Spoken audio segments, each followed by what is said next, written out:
6 wild pitches and all tied a club record. That was with Mike Napoli back there. Jeff Mathis takes over tonight. Both guys are very good in that department, but it was Napoli who had to try to handle a lot of pitches in the dirt. Last night was one of those forgettable games for the Angels. It was, and it was pitches that weren't located. That was the key. Dexter Fowler leads off, and Sean O'Sullivan, starting his second game as a big leaguer, misses outside, ball 1.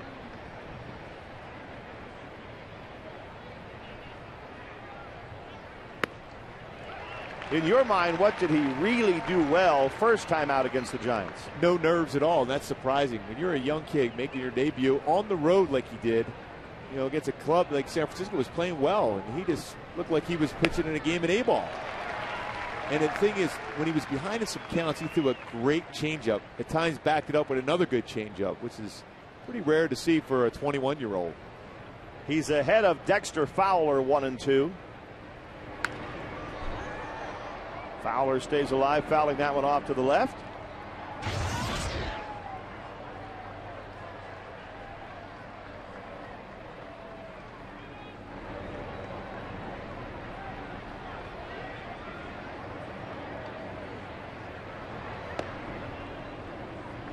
Here's the breaking ball by O'Sullivan.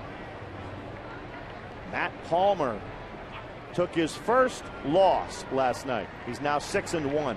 His command just wasn't there in that ball game. It's going to happen on occasion. Fowler hits one in the air to shallow left field. 1 out. Tell you what, the thing I like about too O'Sullivan, he has that look. A lot of pitchers have that stare in at the batter. Good glare he has at him. Pretty intimidating. He's certainly not afraid out there. That guy's got one of the best. He's got that angry growl when he's on the mound. I love that. Lackey's always had that look. Clint Barmas takes strike 1 from O'Sullivan. Clint hitting .285. He's hit 8 home runs.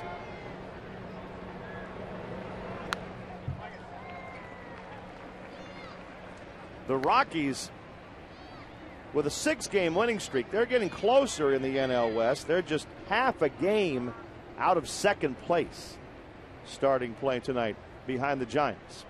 But still 9 back of the Dodgers.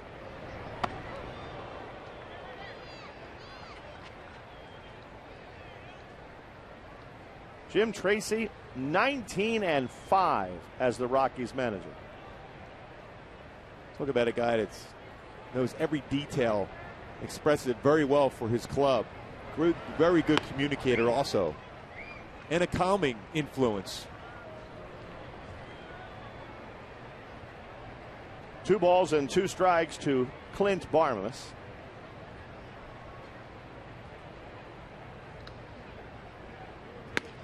Strike 3. O'Sullivan threw it by him. That was a good fastball. After an 0-2 pitch, he elevated the fastball, and then he came back with a curveball, then threw the fastball on the outside part of the plate at 92. Paint that corner. Great numbers last year. Granted, that was in the California League. Normally, you don't make the jump quite this quickly. Todd Helton up there now with 2 outs. Helton just 1 run batted in shy of 50 for the season.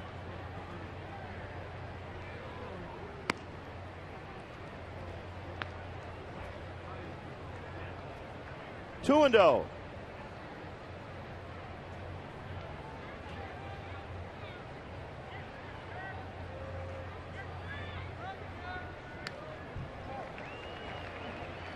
He challenged a great hitter, Todd Helton, with a fastball. The key for a pitcher, trust the movement on the fastball. That ball was down the middle part of the plate when it started out of his hand, but then that late little movement got it to the outside part. Now a 2-1 count. I'll throw a slider in this spot.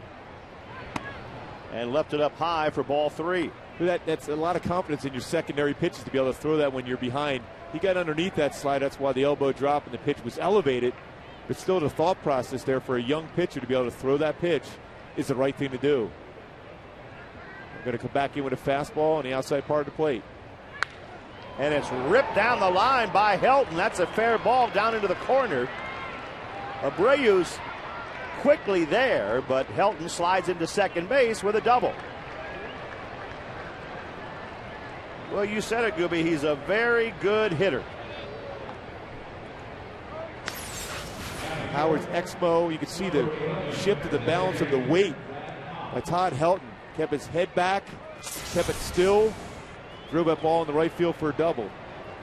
And a great hitter becomes an even better hitter when it's a 3-1 count. You know a fastball is coming. Brad Hopp had a big night last night for the Rockies. And having a good year.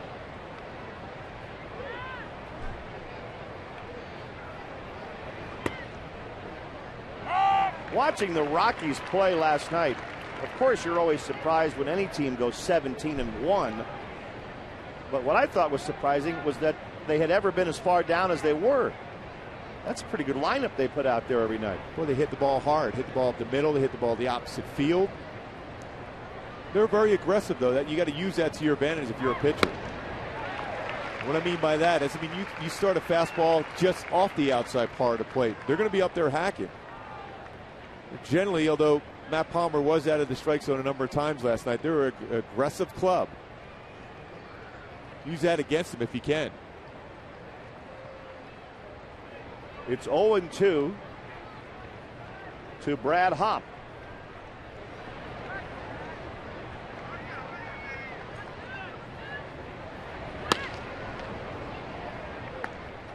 They're giving Hopp a little bit of a rest tonight. He's DHing, which obviously the Rockies don't normally get a chance to do.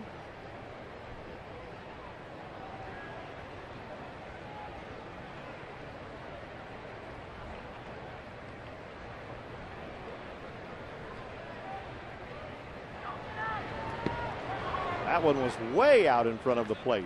Mathis on the bounce keeps it in front of him. Saw that a number of times last night from the Angel pitchers, and I talked to Mike Butcher about that today. They're forcing the breaking pitch instead of trusting the ability to get their mechanics right and have the good tilt on that curveball or slider. Don't overthrow it. Sure, during the course of the game, we'll talk with Mike Napoli about that, to be able to go out and talk to a pitcher to say, hey, don't overthrow it, don't force the breaking pitch. Trust your grip.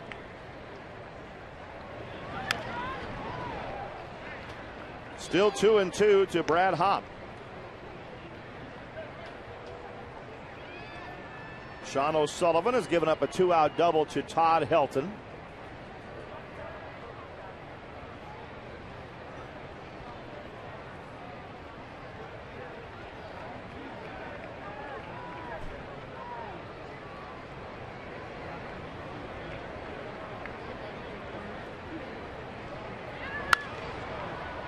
And Hopp hits one in the air, foul.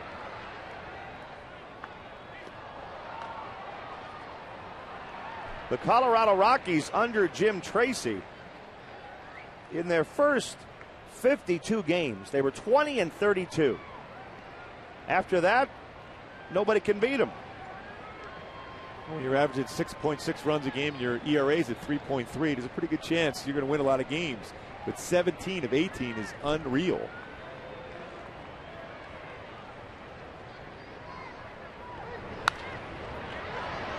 So many times we see teams with a long winning streak, and they won 11 in a row. Once they finally lose one, then it kind of goes the other way for a while. But this team started another one. They've won 6 in a row right now. Here's the 8th pitch of the at-bat coming up to Brad Hopp.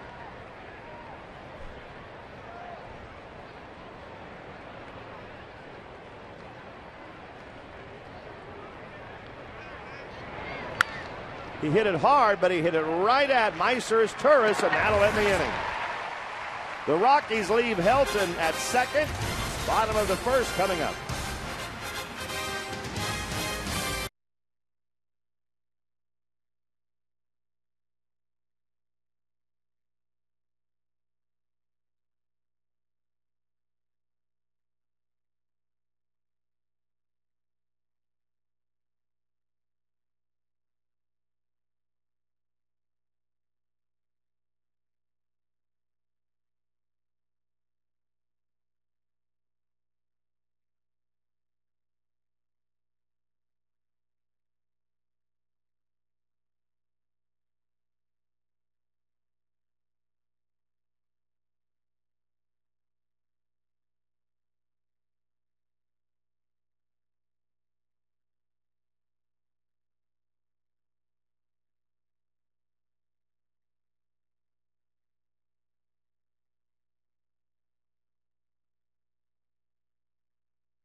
at the top of the batting order.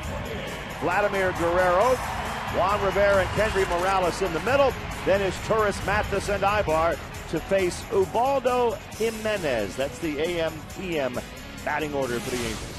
Jimenez got a great fastball, 92 to 98 mile an hour with great sink. Curveball, slider, and a changeup.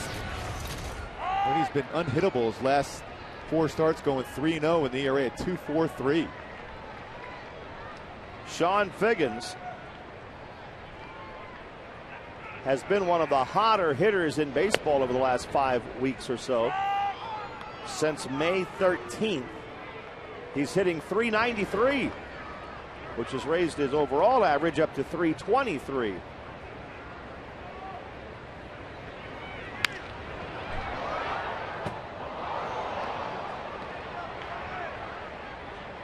Jimenez has 4 above average pitches too, so anytime you see a guy throwing 96, 97, that kind of movement, you still got to gear up for that fastball.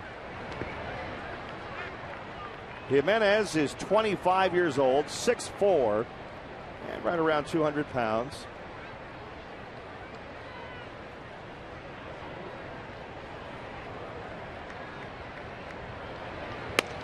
Fastball inside. 97 miles an hour on that fastball.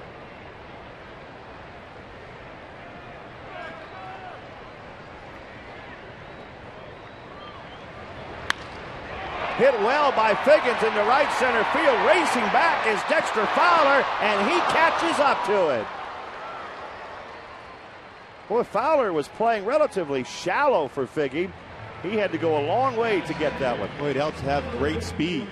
Fowler very good in center field with an above average arm also, but he got a great jump. Playing shallow, trying to take away the single. Jimenez with that good fastball, providing a bit of that power for Sean Figgins. Thought for sure that was going to be double, possibly a triple. But Fowler able to track it down. Made it look pretty easy too. Torrey Hunter-esque out there for Dexter Fowler. Now Bobby Abreu takes one down around his feet.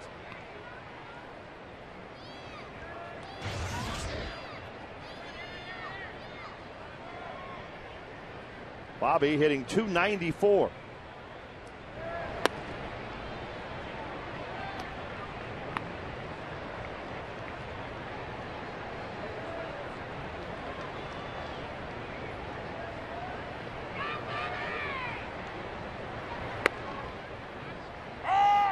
What do you make of the way Jimenez kind of cocks that arm behind his back before he comes to the plate?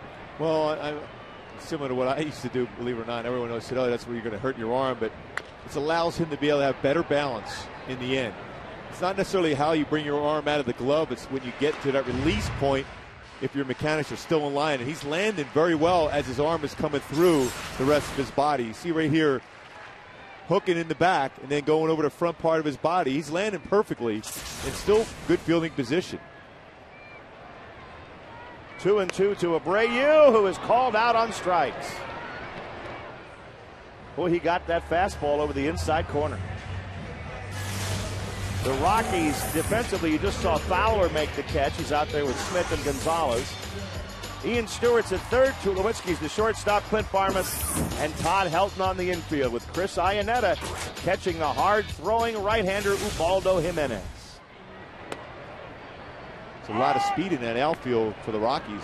Very quick outfield. The infield very good too, as far as being able to catch and throw across that infield.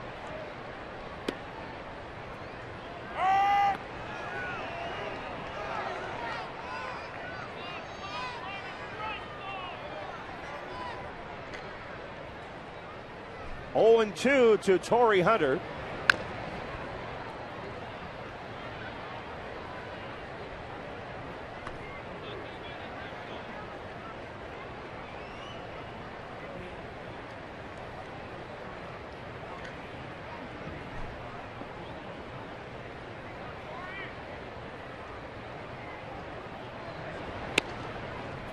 Just inside with that fastball. Arizona has jumped on the Texas Rangers tonight. 4-0 D-backs in the third. Breaking ball inside. Coming into the game, the Angels trailing Texas by 1 in the AL West.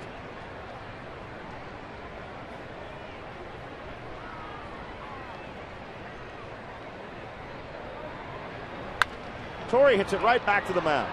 Easy play for Jimenez, and the Angels are gone in 1-2-3 order in the bottom of the first. No score.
Toasted mini bun.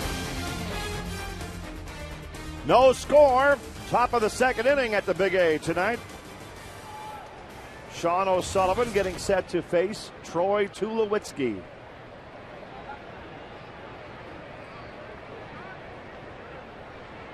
O'Sullivan starting for the second time. Tulowitzki found that into the booth just to our right. Not too far from where George Frazier is one of the Rocky announcers doing the game tonight. The true pitcher's trying to get out of the way. You always want to chuck and duck.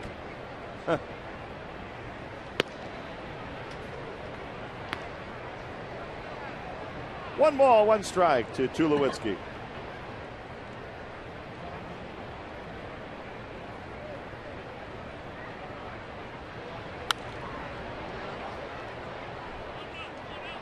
One and two.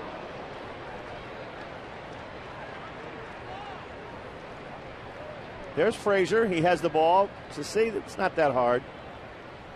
He got out of the way, but somehow he wound up with the baseball anyway. He's showing that four-seam and two-seam fastball.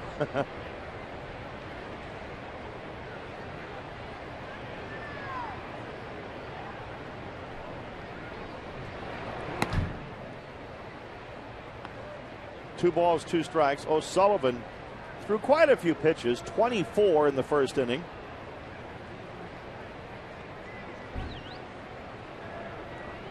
He has the Mathis Road jersey. Tonight was the night. He got the youth extra large one. It's a perfect fit. Yeah. You can just wear that and not worry about anything else.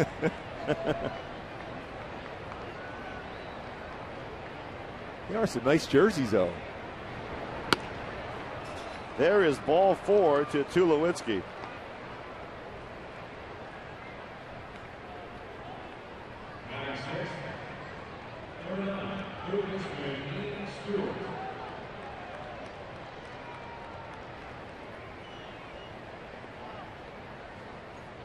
Ian Stewart steps in for the Rockies. His average isn't high, but he has good power numbers. 13 home runs. Lewinsky with 9 stolen bases over their first base. Got a pretty good sized lead.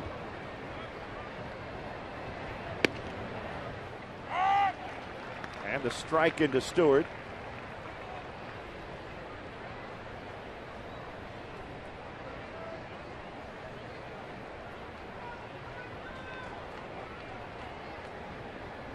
O'Sullivan gave up just a double in the first inning, got out of that, and has walked the leadoff man here in the second.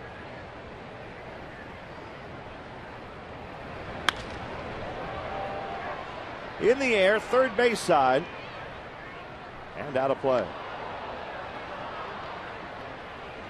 Yeah, I'll tell you one team that's struggling a little bit again, Gooby, the Yankees. They were shut out today by the Braves, 4-0. They were hot there for a while when they went 18 games in a row without an error defensively, and all of a sudden the offense is falling apart. A-Rod having a tough time in the month of June. 0-2 to Stewart.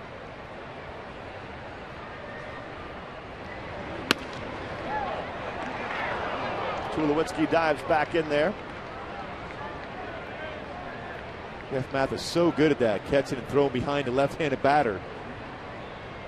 Just when he knows that fastball's coming up and in, base runner screened by the batter.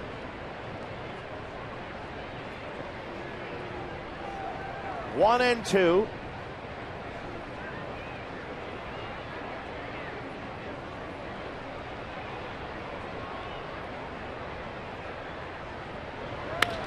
Hard hit, one hopper is Turris to Ibar. That's one on the Morales double play.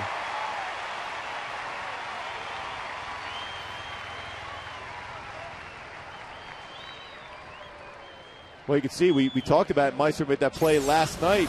Comes back with another good one, a hard hop up in his chest. Nice throw over to Ibar, who gets out of the way of Tulowitzki, turns a 4-6-3 double play. Talked about how solid they are up the middle, the Angels right here with Ibar and Nestoris. Now Carlos Gonzalez.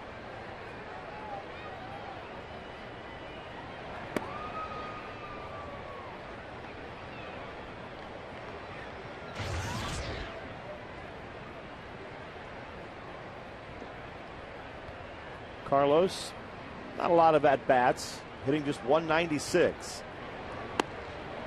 1-1. Well, he had a tough time last night with the all-speed pitch. He struck out 4 times. After his first at bat, he hit a ball very well to center field on a fastball, then a steady diet of curveballs and changeups.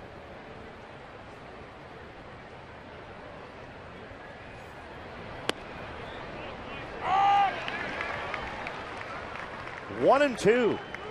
Brian Runge, the home plate umpire tonight.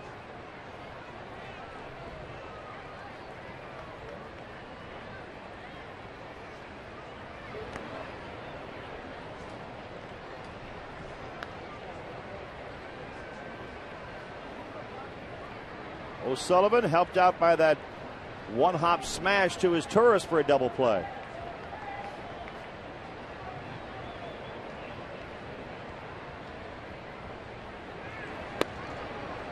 Now a full count on Gonzalez.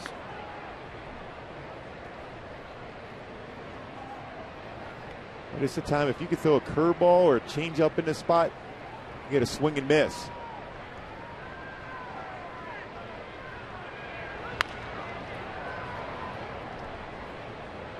Threw him a fastball, though, didn't he? Well, he wanted to challenge him, but Gonzalez runs very well, too. He wanted to make sure that he had to swing his way on, but a guy who's not showing a lot of plate discipline, it's also an opportunity to be able to expand that strike zone and take a shot throwing an all-speed pitch.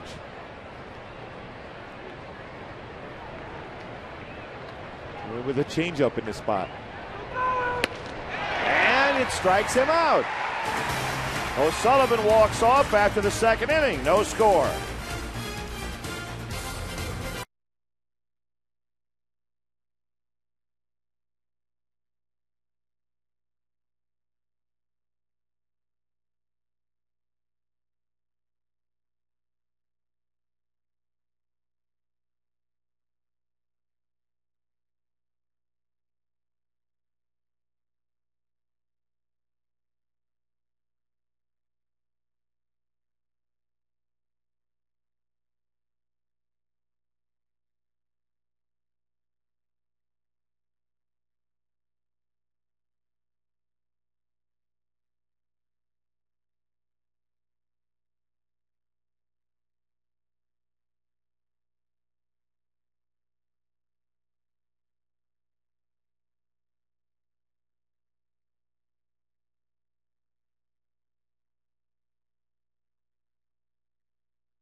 And he grounds the first pitch right to the third baseman, Ian Stewart. You know, last night, Vlad was having trouble getting his helmet on his head. Well, what size is this? Is it too small? Let me see. What else do we have? I think he grabbed the helmet with the most pine tar on. Well, he knows one. He knows that one's his. The most pine tar would be his. So he comes out with this one, and maybe he finally decided, maybe I just have too much hair. So he showed up today like that. I said, how old are you? About 25? And he said, I don't know. He does look younger, doesn't he? He does. I didn't even recognize him. And Mike Socha introduced me to the new player they just picked up. I said, who is that? It's Vlad. You know, at some point you just feel he's going to start crushing the baseball and getting some lift on it. Ball was hit pretty hard to third base, but didn't elevate it to get the home run. One ball and one strike to Juan Rivera.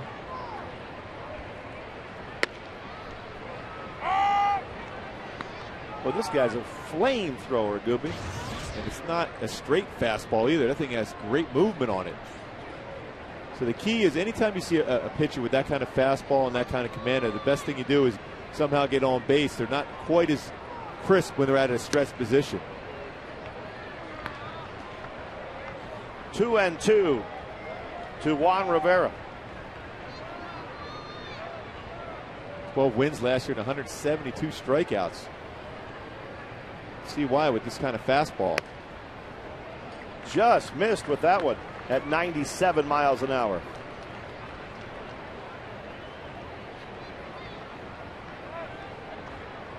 Three and two. Slowly on the ground to Tulowitzki. Tell you what, Tulowitzki's got a great arm, and he likes to throw it as hard as he can across the diamond every time. But Sean Dunston was the same way when he played with the Cubbies and a number of other teams. You can see he backhands it. He's in position to make the throw because he jammed one, but he threw that ball hard across the diamond. You know, Jim Tracy might think about, hey, I might have a guy out of the bullpen at some point. That's right. There's a strike into Kendry Morales. A great rookie year he had in 2007. Big reason why they went to the World Series.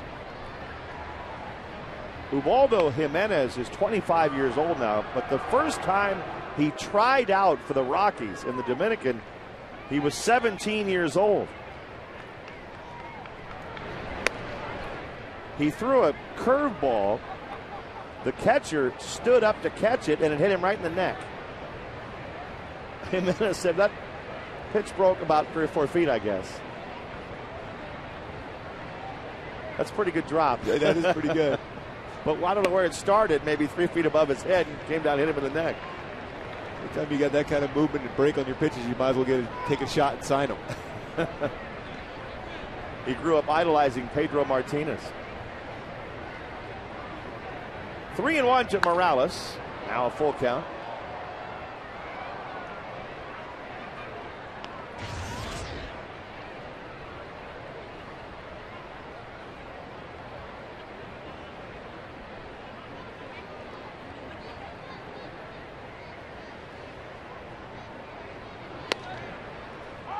Strike three called as Kendry had thrown the bat away to make the walk to first base.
The Giants' fastball command was very good, so I expect him to go out there and be the same type of guy, maybe a little bit less nervous than he was last game. Really, his nervousness was really in the first inning. He settled down and pitched a nice game for us, so I'm kind of expecting the same thing out of him this time around.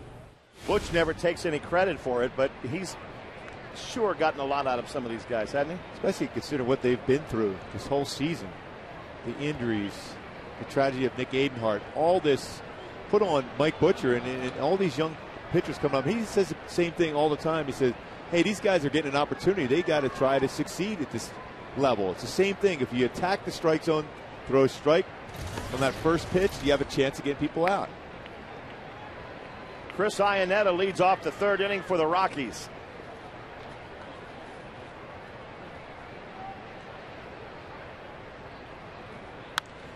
Popped in the air behind first, shallow right. Abreu will not get there. And it's a bloop single to start the third inning.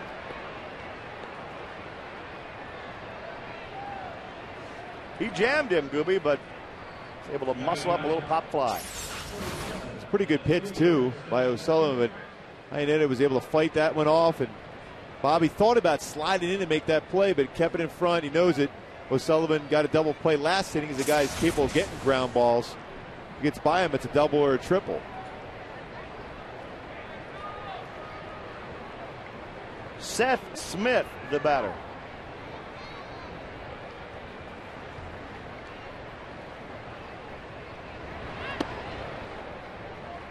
A big night for Smith last night, batting in that number 9 spot in the batting order. He drove in 4 runs.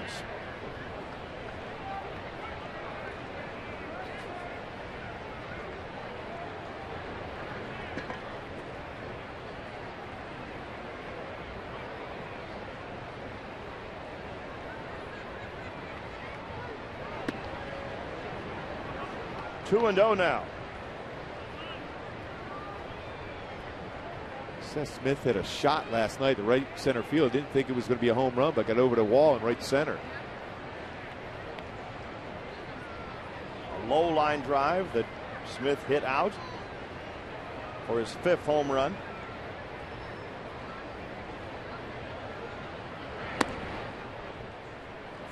He really blasted this one. Didn't look real high when it left the bat. He was running hard, but it got out. In the spot last night, too. The Rockies hitters centered some pretty good shots because the Angel pitchers were behind in the count. Now O'Sullivan behind in the count here to him 3-0. Number 9 hitter. Most times you don't think in the lines he's going to get the green light. The way this Rocky club is swinging and the confidence their hitters have to help Don Baylor, their hitting coach, he might be up there hacking.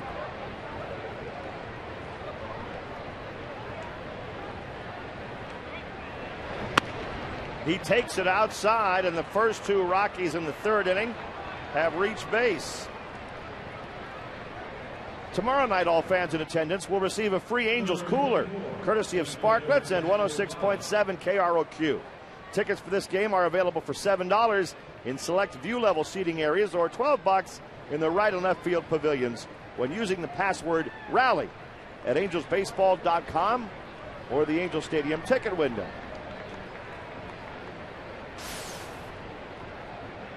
The conference on the mound. Butcher's out there to talk to O'Sullivan, who's in his first real jam of the night. Also, it's discussed the possibility of a bunt. Fowler very fast. You got to get an out in this spot. Butcher knows and realizes with a young pitcher like O'Sullivan on the mound right now, just try to refocus him. Don't try to be too fine. You know, start the middle part of the plate and trust the movement on your fastball to be able to get a ground ball. Above all, in this spot, if there is a bunt, get it out. Fowler, the leadoff man in the order, flied out to the left his first time up. He bunts. Foul.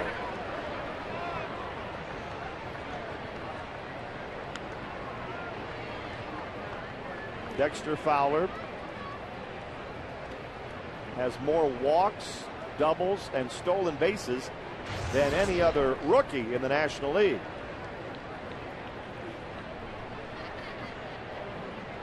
Impressive in 2008, bronze medalist on the U.S. Olympic team, teammate of Kevin Jepson.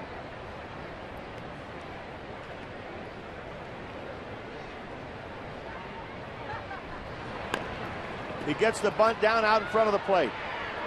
Mathis goes to first as Turris cover it. So the sacrifice works for the Rockies. And they put runners at second and third with one out. Good job of getting that sacrifice down. Jeff Mathis thought about it, going to third base. Howard's Exmo replay.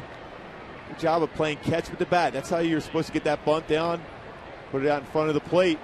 Jeff Mathis bounced out there quickly. Gets he out at first.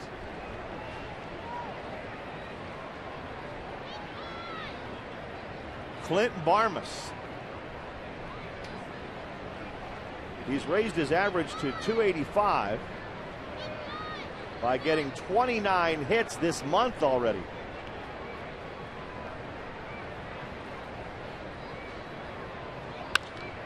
Popped up. Shallow right. Abreu is going to catch it. The runner at third is Iannetta. He comes about halfway and goes back.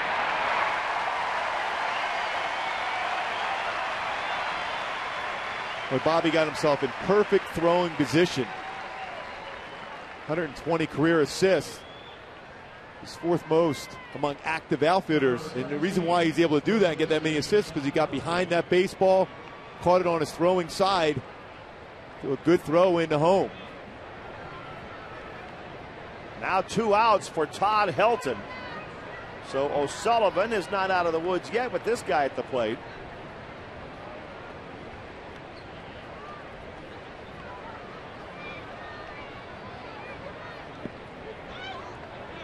Most times you would think with the open base and Todd Helton up, you might want to walk it, but the guy behind him, Brad Hopp's been on fire with 53 RBI and 335 batting average coming into the game. Nice job. We talked about the wild pitches last night. Squared up his body, kept it in front. There's no way that baseball was getting by Jeff Mathis on that one.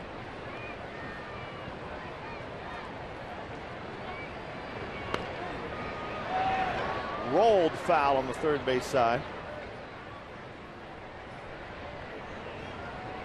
1-1 to Helton. Todd has 9 home runs this year, and the Rockies have won 8 of those games.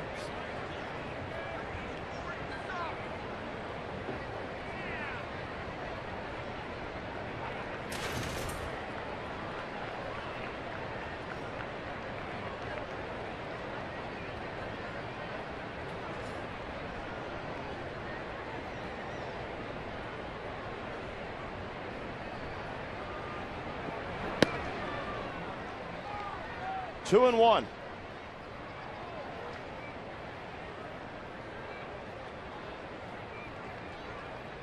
This is definitely a spot for O'Sullivan. Still have the base open. 2-1 count, a fastball count. If you could throw that changeup in there, you might be able to get Helton out in front. Another good block by Mathis. That saved a run. Curveball in the dirt once again. Nice job. Jeff Mathis getting in front. Have the glove down and square the body up.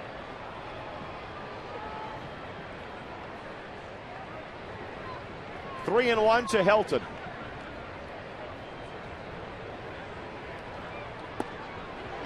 Nice changeup from Sean O'Sullivan. 3-1. That's pitching. 3-2. That's pitching. From that changeup last time, 3-1 count, he threw a fastball and Helton hit it for a double. Perfect changeup. Good arm speed on that changeup. Outside corner.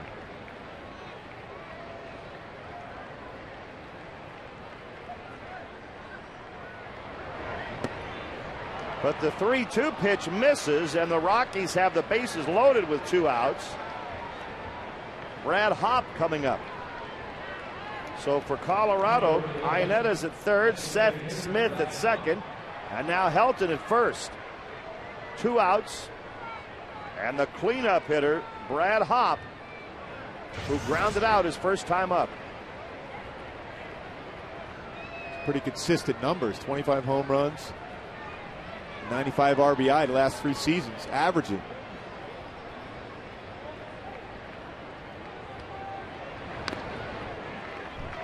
0-1 to Hop.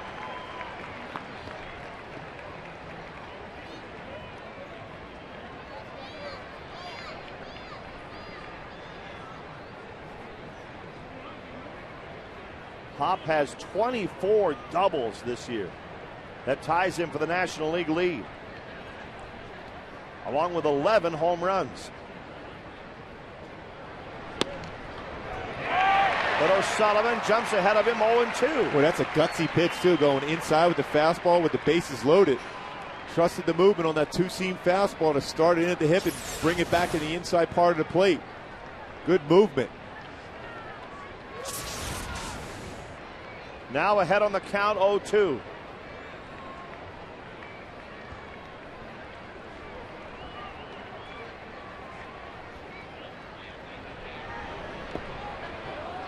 Again, Mathis keeping the ball out in front.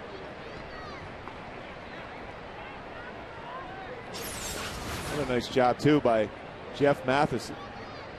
Ahead of the count, O'Sullivan tried to get him to swing over top of that. When it gives a pitcher a lot of confidence when your catcher's blocking those breaking pitches in the dirt like that. That way you're not throwing the get-over curveball or slider, you're throwing the strikeout one.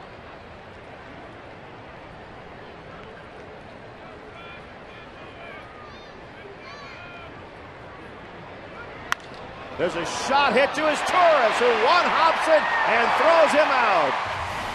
The Rockies leave the bases loaded in the third inning. Still no score.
In the top half of the inning, and Meiser is Torres, who made the play, leads off the bottom of the third. How often do you say that, Rory? The guy who makes the great play defensively leads off the next inning. Every single time. Every single time. Yeah. There you go.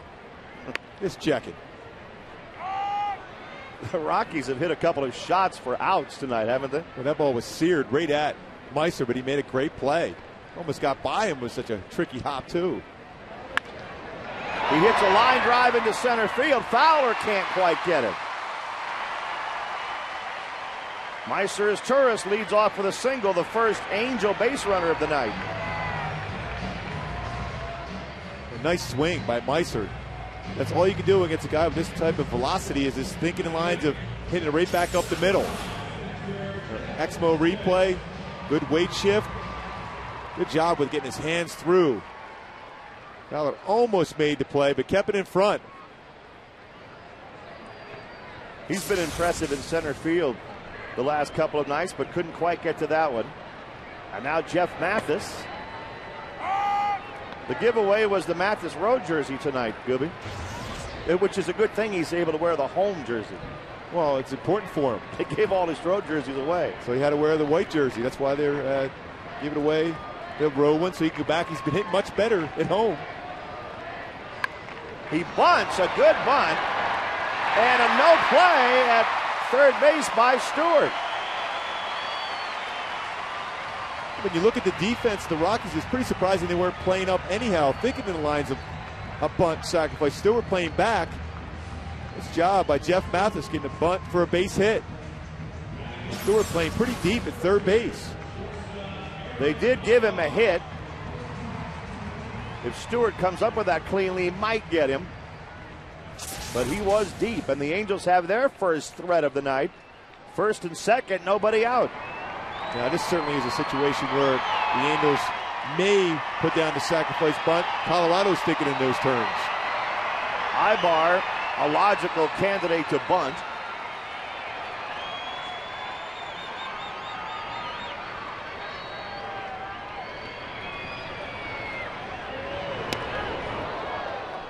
One and 0, and Eric was squared around with Helton right on top of him.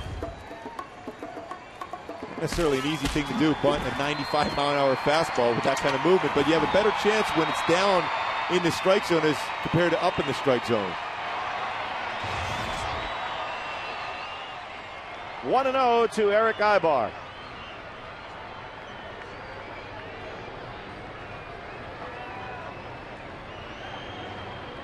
Around to bunt again. And they get the out at third base. Good play by Jimenez, the pitcher. So Ibar got the bunt down, but did not move the runners up. That's a play designed for the pitcher to get the third base line, bounce off that mound quickly. Jimenez did and got himself in position to make that throw right away to third base. I've always been a believer in that play right there. A pitcher get the third base line, trust your athletic ability to be able to get over there to make the play. Ask your third baseman to stay back so you can get that forced play at third. That's the communication. Jimenez and Stewart were talking. He came in there and put the play on. He said, you got the third base line, I'm going to wait back. If it gets by you, then I'll come in and make the play. So Ibar's at first with Mathis at second, but now with one out. And Sean Figgins at the plate for the Angels. Figgy flied out to center his first time up.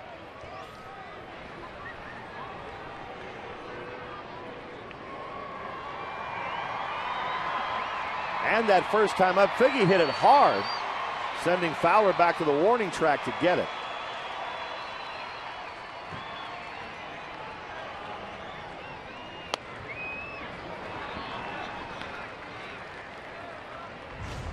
Taking a look at the Marines.com leaders of the game. Sean Figgins, since the 15th of May, 393. But of course, Ichiro's hit over 400. Well, that's a shock. Sean Figgins is continually get on base. That's a tough pitch right there. A lot you can do with that 94-mile-an-hour sinking fastball. Ryan Runge's got a pretty good zone so far, and Mickey didn't like that one either.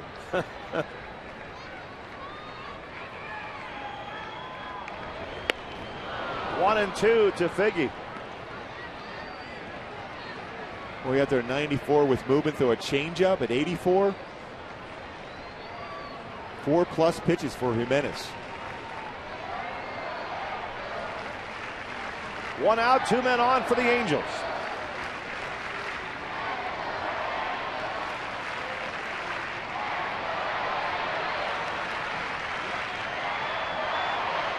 Well, the Rockies left them loaded in the top half of the inning. The Angels trying to cash in here in the bottom of the third. That one had Figgy dancing out of the box. Ed is very good defensively. You can see why he was on the U.S. team in the World Baseball Classic. That was a hard fastball. He picked it like it was an easy pitch. So I think it's getting out of the way. That fastball at the ankles. Ryan did a nice job of catching that ball. Figgy hits one foul off to the third base side. 2 balls and 2 strikes to Sean Figgins.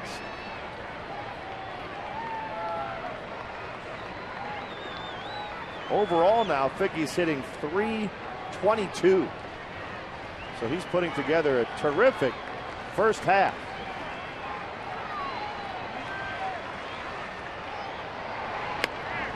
Fastball inside, full count. 3-2 count, 1 out. Left-handed batter up in this spot. The Eagles very effective as far as stealing 3-2, even with 1 out or no outs. But this is a spot with that kind of velocity. Bobby Abreu on deck. But they may not go on this spot. And the catcher running at second base, Mathis. He does have a good leadoff. They don't go, and Figgy lines one down the right field line. Mathis comes around third. He will score, and the Angels lead 1-0. Figgins is out at second, but the run scores Mathis from second base. 1-0 Angels. Boy, Gonzalez does have an above-average arm. Strong arms throughout this outfield for the Rockies. Did a nice job of cutting this ball off, too. Sean Figgins crushed his fastball. Elevated. Gonzalez fields it, turns around, strong throw. Good tag, too, by Tulowitzki on Sean Figgins. That's more replay shows that the tag was applied. As soon as the ball got to Tulowitzki, applied the tag. Look, it surprised Sean Figgins. 2 outs. A run in. Figgins credited with an RBI single. And with Ibar at third, here's Bobby Abreu, who bounces one to second base. Barmes will make that play. And the Angels settle for 1 in the third. After 3 innings, 1-0 Angels.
The Angels' season record for RBIs. Well, I know it's not Dean Chance. How do you know? He might have had a good year with the bat prior to the DH rule coming in. I gotta believe Don Baylor's got to be in that equation, possibly. So he's here. That old clue of he's here with us tonight. Yeah, I'm gonna go along with those. Go along with that Baylor thought process. Yes. All right. Troy Tulowitzki leads off. Whoa, the 4th inning, and that one's behind him from O'Sullivan. And Tulowitzki looks out there as if to say, hey, what's going on here? Effectively wild on that pitch. I would say that was wild, yes. Just a bit inside. Well, this ball was so far inside it almost hit the bat of Tulowitzki as he was trying to get out of the way. Well, that'll get your attention, not only the batter, but everyone in that dugout and the on-deck circle. And he hits a drive to left field. He hit it well. That sends Juan Rivera way back. Tulowitzki has hit it out. And he looks a little extra charged after taking that pitch back behind his head to hit the next pitch out and tie the game. I guess that's the best way to answer, huh? Best way to respond. And I'll tell you, when you're a pitcher, you do that. I'm not saying O'Sullivan threw at him on purpose, but it was a pitch wild enough up and in like that. And the next pitch hit out.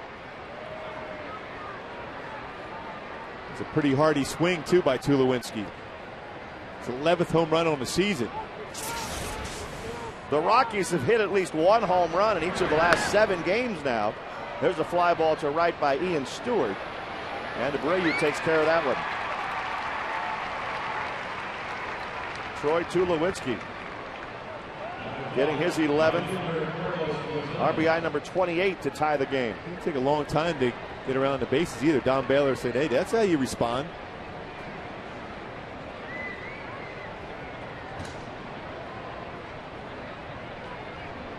One out, Carlos Gonzalez up there for the Rockies. Tries to bunt his way on and fouled it away.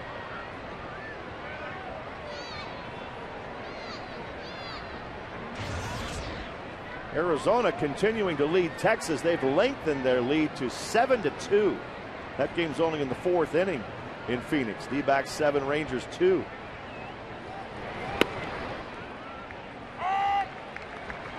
The Angels have had some chances here in the last few days if they won a ball game to move into a first-place tie with Texas, but it hasn't happened yet. It could tonight.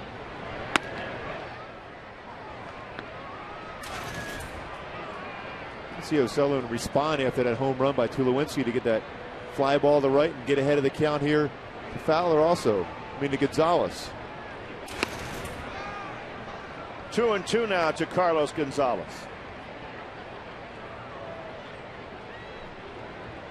All the jams O'Sullivan has gotten out of.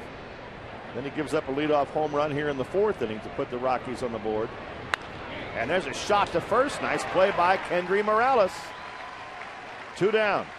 Now time for a jack in the box outside the box. Jeff Mathis, very solid behind the plate, blocking that curveball in the dirt with a man on third. Another time keeping it in front, and a third time. The score tie 1-1 right here. That could have been another run across for the Rockies, and that is our jack in the box outside the box. Solid by Jeff Mathis. And the Rocky catcher at the plate now, Chris Iannetta. When you think about how beat up a catcher gets throughout a season, blocking pitches in the dirt, blocking the plate when guys trying to score from third base. Both these guys very good at that. Nice off-speed pitch by O'Sullivan. Tulowitzki's right there next to Baylor. Well, you mentioned last night you got Don Baylor pretty well with a fastball, and he didn't even flinch. Well, I'm also in his book, too. He hit a home run off me. So I guess we were even. So he did get some revenge then. Of course. Always nice of you to bring up those things, too, Roy. I appreciate that. 2-1 to Iannetta.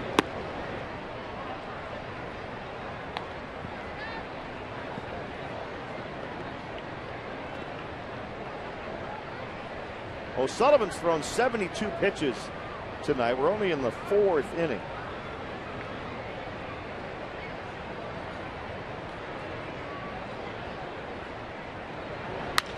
There's a shot down the right field line. Abreu makes the play. Bobby Abreu in fair territory runs it down. But the Rockies get on the board, tying it at 1.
About who holds the Angels season record for RBIs. Gooby said Don Baylor.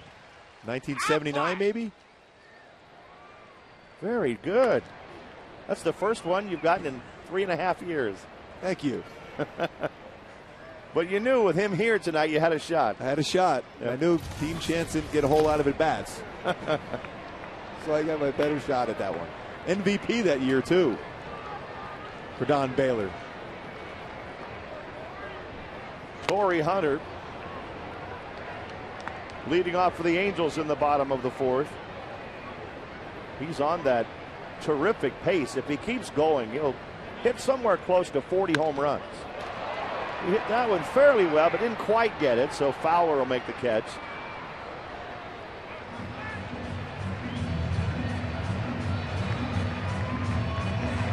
Torrey Hunter right now is fourth in all-star voting. Meanwhile, Josh Hamilton still leading him by about 200,000 votes, but Josh is still hurt, so that might give Torrey a shot. Probably won't even play in that game, so that would be a great opportunity for Torrey to start. Torrey in center field, Ichiro in right, Jason Bay in left. Vladdy fouls one just to our right. 0-2 to Guerrero, who spent the early part of the day at the barbershop. We're so used to seeing the hair hanging out the back of his helmet, but not anymore. He's out on strikes here. Could not hold up on that breaking ball. 2 outs.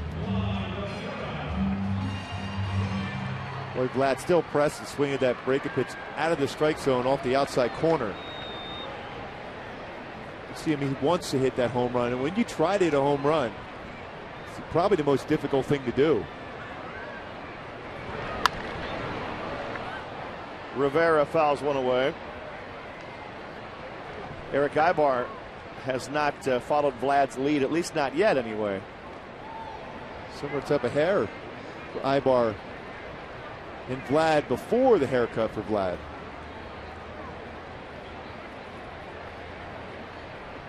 Oh, 1 to Rivera. Still throwing 97 miles an hour, Jimenez. Free and easy, too. Yeah. Minimal effort to be able to generate that type of arm speed, though. 97, he's even hit 98 tonight.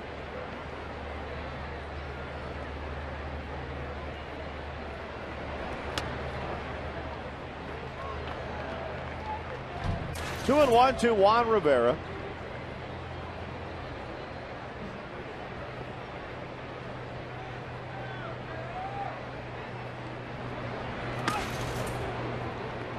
The Red Sox hammered Washington 11-3 tonight, so Boston has opened up a 5-game lead in the American League East.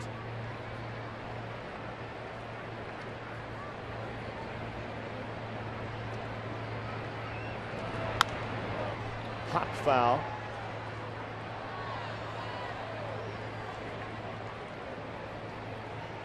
Jimenez 3-2 to Rivera.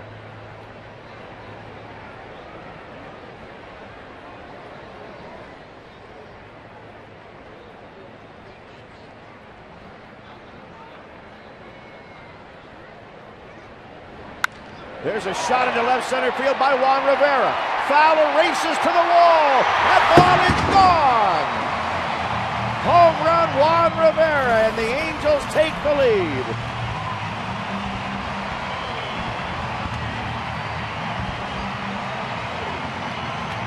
Number 11 for Rivera. 2-1 Angels in the fourth. Well, when you got a pitcher with that type of velocity, you just got to square up the baseball. He's providing the power.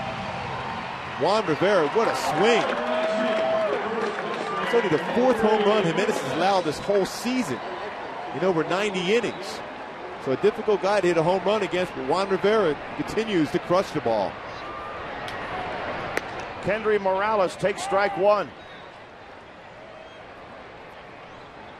So Tulowitzki hit one out to tie it in the top of the fourth. Rivera unties it.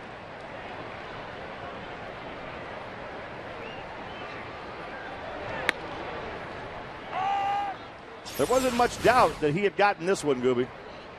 Well, that's a pitch that was up. More of a cut fastball or a slider that didn't break a whole lot.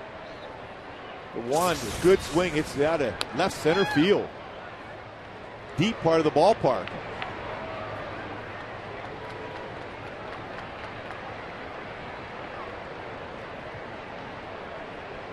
$11 for Rivera this year. 0-2 to Morales. Remember early in the year, Juan Rivera's hit a lot of singles. Similar to what Vlad's going through at this point. You were wondering when he was going to be able to get that home run stroke together. Well, he certainly has of late. The home run number 11.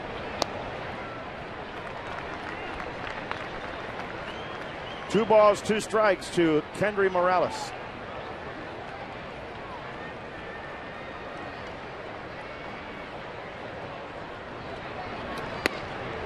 Got him looking with an inside fastball.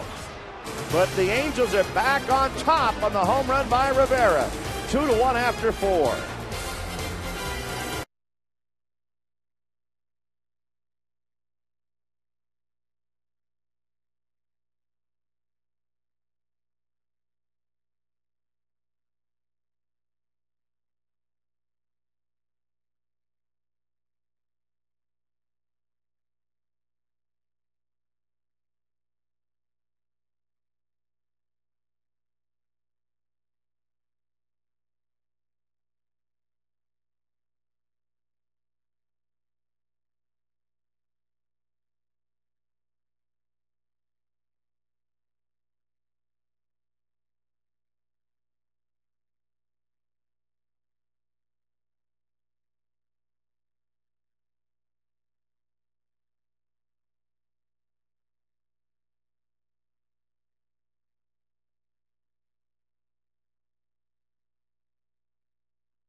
To Angel Stadium. Friday's game features a C-17 pregame flyover and postgame Big Bang fireworks. Saturday night there will be a pregame flyover by Black Hawk helicopters, followed by a patriotic postgame 4th of July fireworks. A lot of going on. Then the series concludes July 5th with a pregame concert and a barbecue here at the Big A. So that should be a great weekend. 4th of July is my favorite. Love it. You love fireworks. That's I love why. fireworks, yes. Barbecues. And that's when the real teams show up after that point, 4th of July. Teams, the contenders. You think that's the spot, huh? Yeah, I really truly do. I mean, everyone always talks about the first 40 games or so. Generally, the good teams will start playing well, and the teams that maybe you don't expect a lot out of them will start falling back. But right around that 4th of July, you get that trade deadline just 27 days away. Just start to play much better. If you're a good team, that's when you expect a good team to start playing the way they're capable of playing. 2-1 to Seth Smith.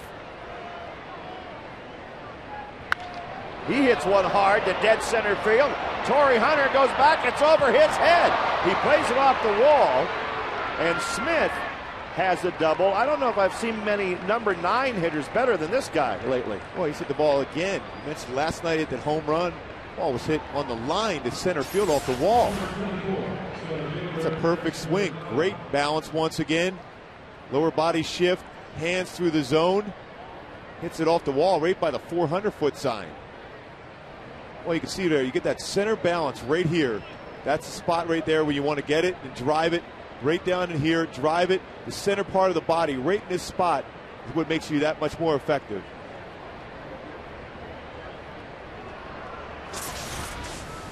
It's a leadoff double for Smith, and the top of the order up now for the Rockies, Dexter Fowler. 0-1.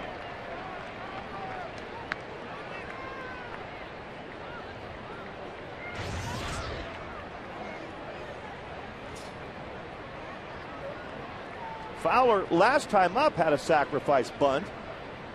There's the possibility he could be doing it again here with one strike.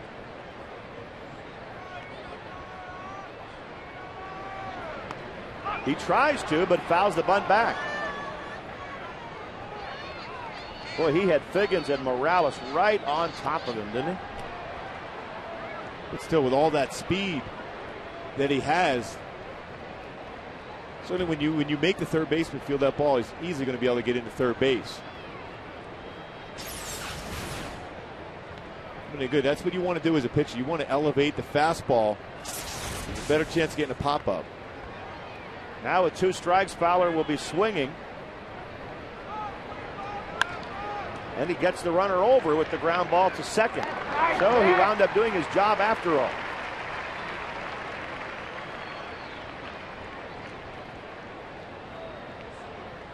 We don't get a chance to see the Rockies very often, but there's some pretty good players on this team, some impressive guys. Fowler's one of them. Tracy says, all right, you got him over. Well, you can see what he tried to do with his hands and make sure he hit the ball to the right side. That's what you like about Jim Tracy. Now the infield in for the Angels to be able to try to cut the run off at home. Clint Barmas, another hot hitter. He's up there. But he was up in this situation last time and hit a pop fly to right, not deep enough to score the run. You've been talking about what a tough position catcher is. It was a changeup. Barmas out in front. Now that went straight back into Jeff Mathis.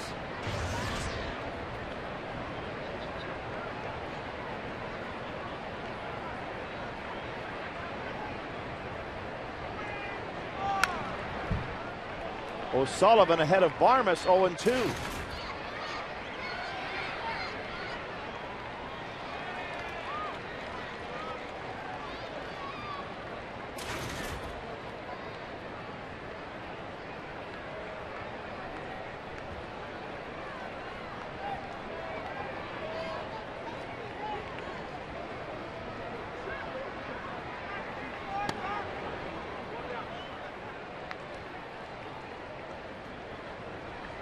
Good try on that 0-2 pitch to just try to change the eye level. So right now, Barmas is just trying to put the ball in play.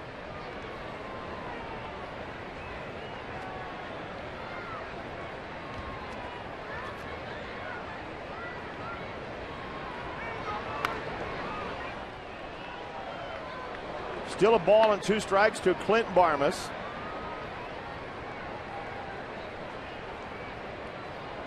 The Rockies with Seth Smith at third. The Angels with the infield drawn in a 1-run ball game.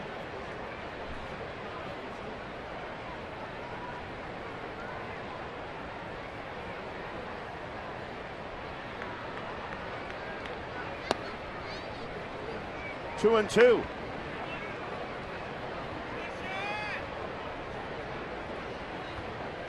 That was a nice job of laying off that slider off the outside part of the plate. O'Sullivan threw the pitch he wanted to. But Barmas just took that pitch off the corner.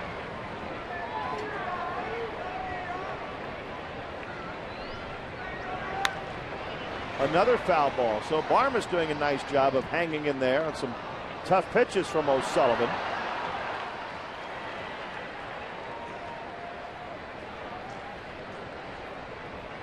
Seth Smith led off with a double, went to third on a ground ball out.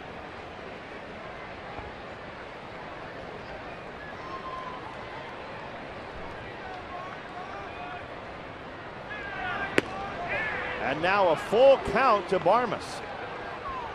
This has been a tough at-bat. What Sean O'Sullivan's trying to do, trying to get in the strikeout, trying to be too perfect with the pitch. The reason why he got ahead 0-2 originally. This will be the 8th pitch to Barmas. And he finally gets him with the breaking ball.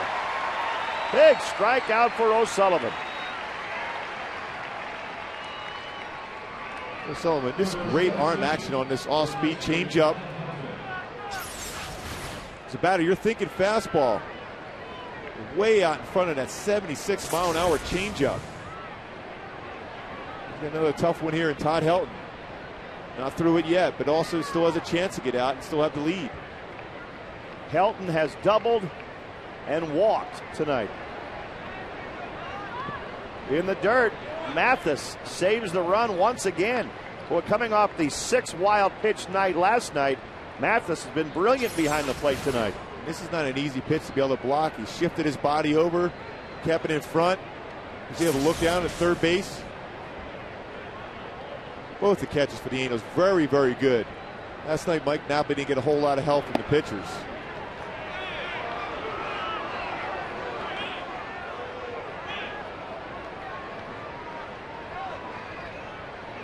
Two balls and no strikes now to Helton.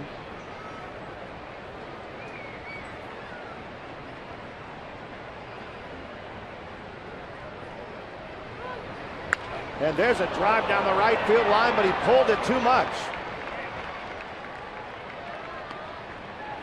What a hitter. Todd Helton, he doesn't miss a whole lot of mistakes. He's one of the best in the game. Doesn't have a lot of wasted movement. Hands quiet. Hitting .322 this year.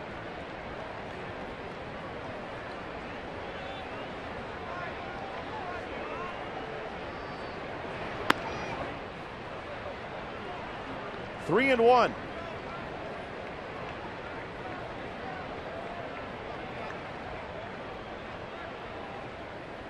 Another pretty good one on deck in Brad Hopp. So O'Sullivan about to make his 92nd pitch, trying to hang on to this one-run lead. And Helton grounds it to second. He's out of the inning. Great job done by Sean O'Sullivan as the Rockies waste a leadoff double.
Inning, 2-1 Angels. Meiser as Turris leads off against Ubaldo Jimenez.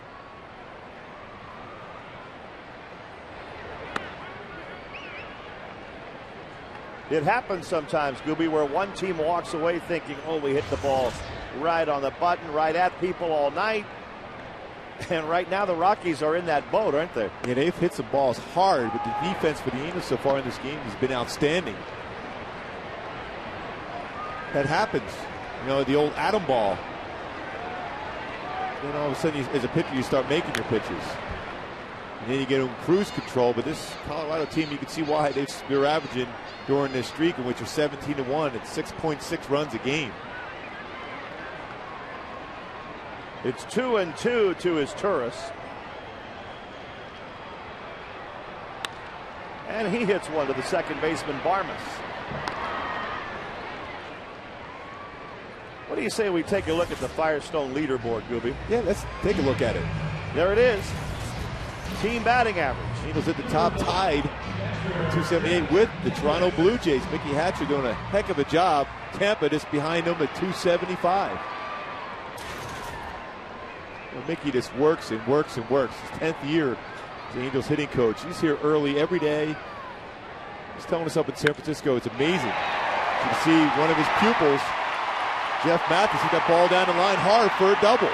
So Jeff Mathis a one-out double here in the 5th inning. And Jeff's 2 for 2. That's good to see for Mathis, who came in hitting a $196. He's played a big part in this game with his hits and also blocking the ball behind the plate. Boy, a fastball that was up and ran inside, and does a nice job of hitting that ball down the left field line for a double. But get back to Mickey Hatcher. He has these guys here early every day. They gave away Mathis jerseys tonight, so of course he's going to have a big day. He scored the first run of the night for the Angels, and thankfully he didn't finish off what we were just saying by getting picked off. Yeah, I know. In his jersey, a couple hits, tremendous behind the plate.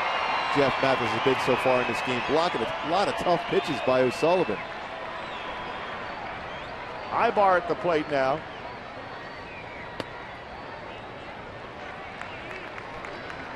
One and 0 to Eric Ibar.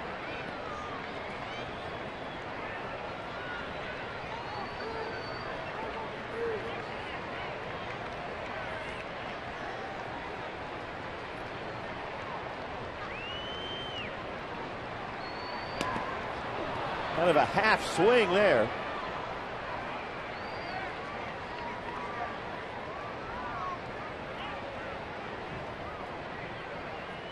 One ball, one strike to Ibar.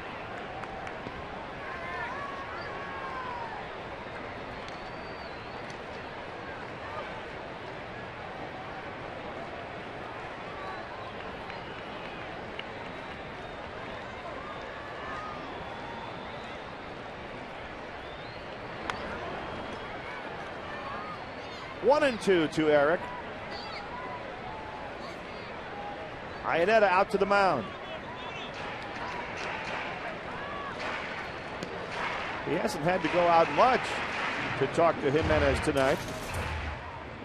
Jimenez was a .500 pitcher a year ago. He won 12 games. He lost 12 games in 34 starts.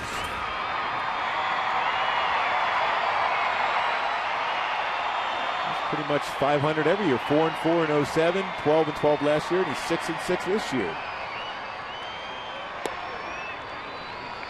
When you look at the stuff he takes out to the mound, it's pretty surprising. You would think he'd win more than he would lose, wouldn't you?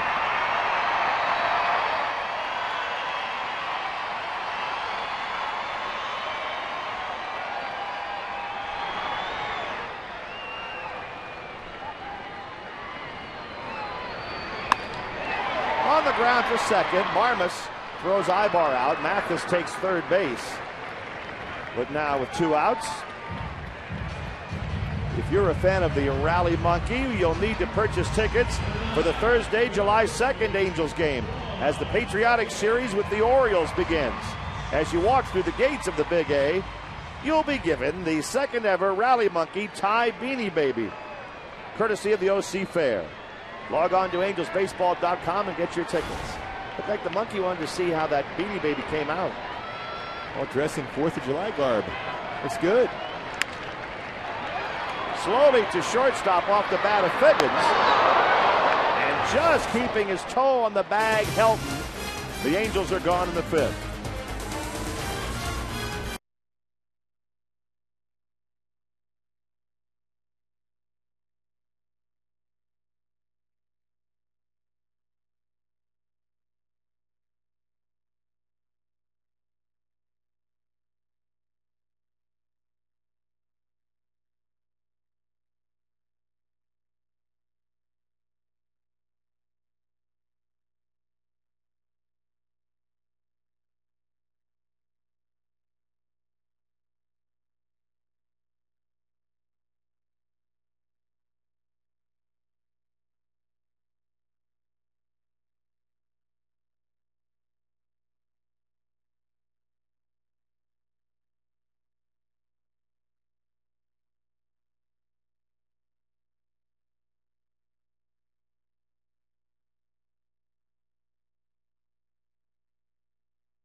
gone. Juan Rivera gets that slider to left center field, crushed that ball out, giving the Halos that 2-1 lead. Perfect swing for Juan Rivera. That's your Coors Light Brief Cam, brought to you by Frost Brewed Coors Light, Rory. Thank you very much. That's Good all I get. enthusiasm, great energy. Great, really, great energy. That's all I get? Yeah, that's. Oh, look at that. The Rocky Mountains. And we're playing the Colorado Rockies. Mm-hmm. Once again, you've tied it all together, Gooby. Just part of that talent.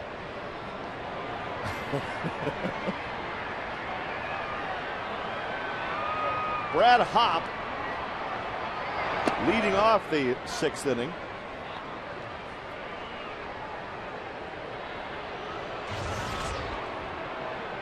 He's grounded out to his Taurus twice tonight.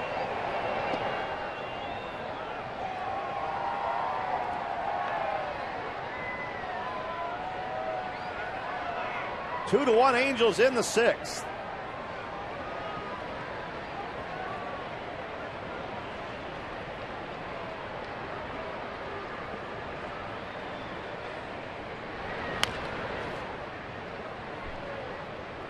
Two and one.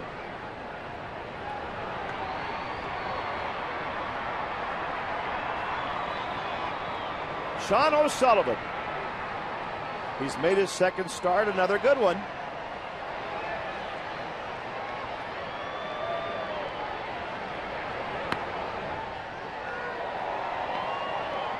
Darren Oliver getting ready as O'Sullivan gets near the 100 pitch mark. He's given the Angels 5 good innings tonight. And he's gotten out of some jams. Half swing for strike 2.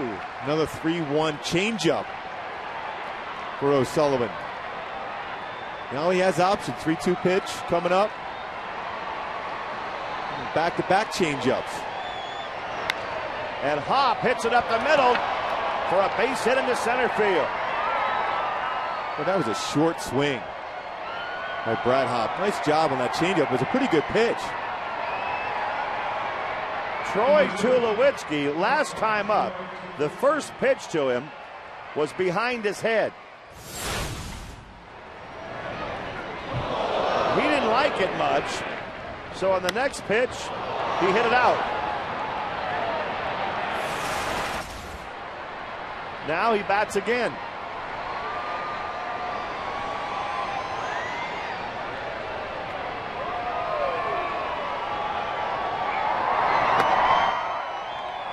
Strike on the inside corner.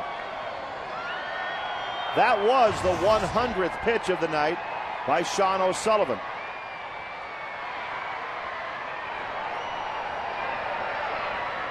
Both teams now with 5 hits in the game.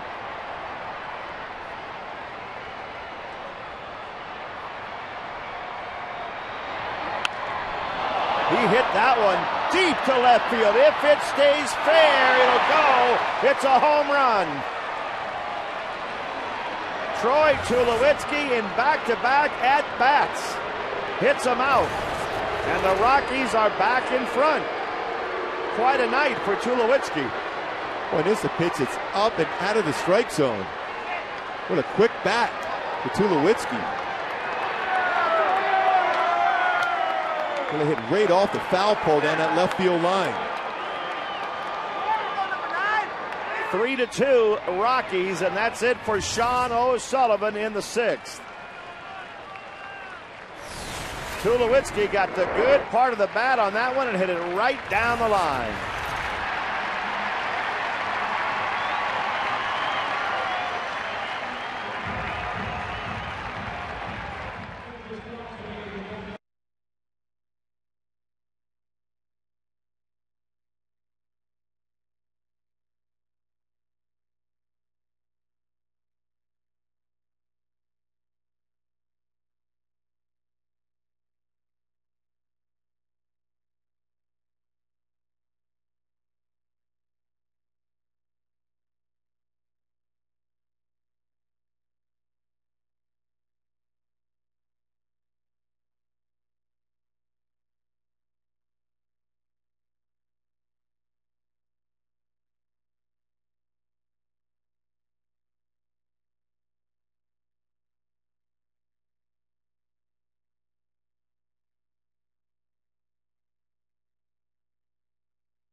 back in many charitable ways. Daniel Hamer, Christine Shively, and Justin Cooper, our local finalists in People Magazine's All-Stars Among Us. Through June 24th, you can vote for one by going to foxsports.com and clicking on the link for All-Stars Among Us. The winner from each Major League city will be honored before the All-Star Game on July 14th, seen only on Fox. Darren Oliver takes over. Ian Very Stewart. effective, too. Coming out from that left side ERA at 3.41. Good fastball, 89 to 91, and a big sweeping curveball. I'll tell you, Gilby, we were talking about Vlad Guerrero earlier in the game, and you said when you try to hit home runs, it's the hardest thing to do. I would feel very strongly that Tulowitzki was trying to hit a home run, and did.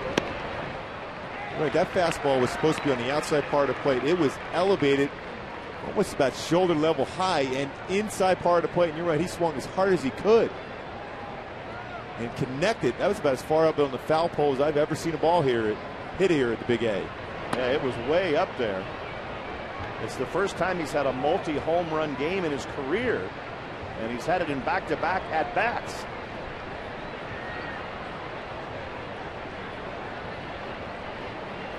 Two and one now to Ian Stewart.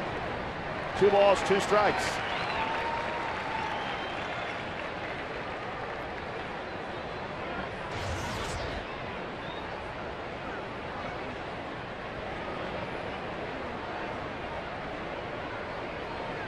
The 13 home runs, a career high for Stewart this year.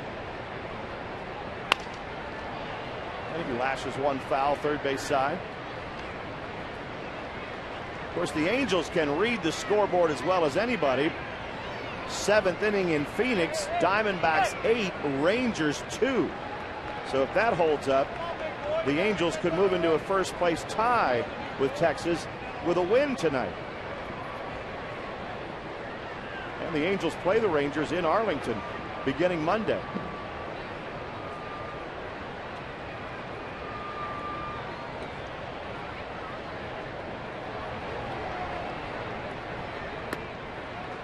Strike 3 called. Darren Oliver gets Stewart looking.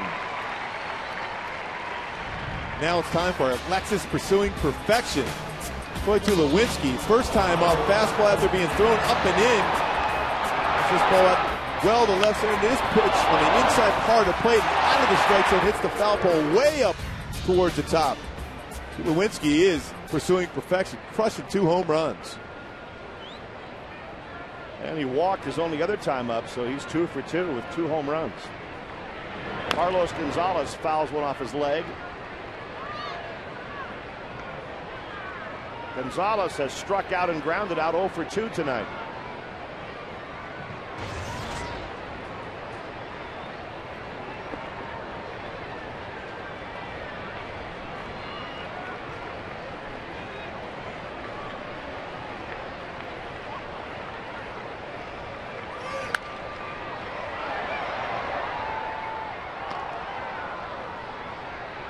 And 2 to Carlos Gonzalez.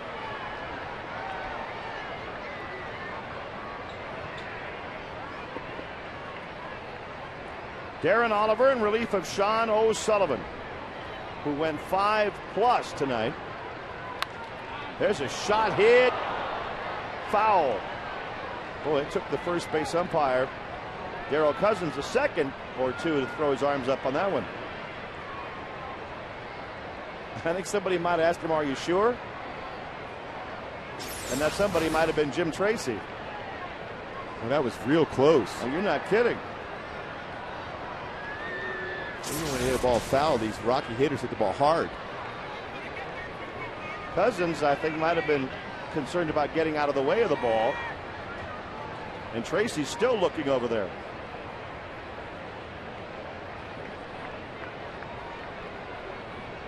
It's not something that can be replayed.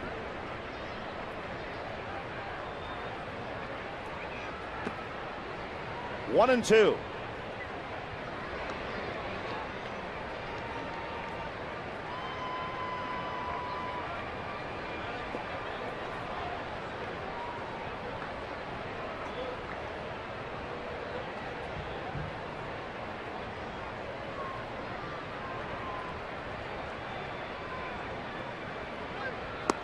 Got him. Back-to-back strikeouts for Darren Oliver. Good curveball by Darren Oliver in this spot. Lefty going against Gonzalez, who has a tendency to chase pitches out of the strike zone. Swings at that curveball. Hips are flying open. Unable to stay back. The head flew open too. It's a strikeout.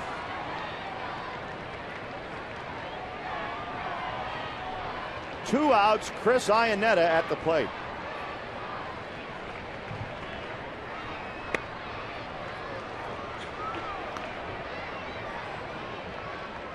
Iannetta has a base hit tonight. He's 1 for 2.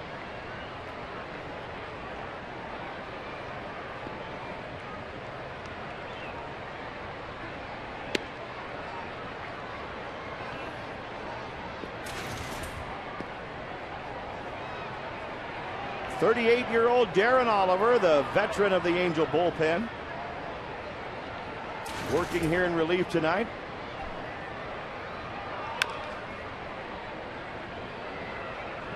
Two balls and one strike to Iannetta. Originally, Darren Oliver signed as a Texas Ranger after playing 3 years of baseball and basketball in high school.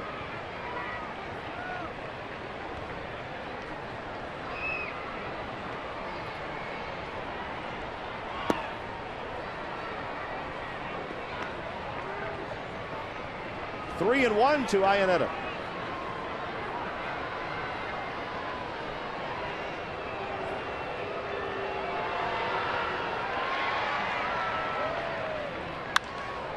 Line to center. Hunter was right there and puts it away. But the Rockies get 2 on the home run by Tulowitzki to take a 1-run lead.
Fastest 3G network. AT&T, your world delivered. So Juan Rivera has connected tonight, but Tulowitzki's hit 2 of them out for Colorado. And a good crowd on a Tuesday evening at the Big A. Seeing a 3-2 Colorado lead. Our camera guys, the Bushner family, watching the game. That's the Bushner family? Yep. Enjoying themselves. Got their Jeff Mathis jerseys also. Road Jeff Mathis jerseys. Bobby Abreu leading off the bottom of the 6th inning for the Angels, with Ubaldo Jimenez ahead again by a run.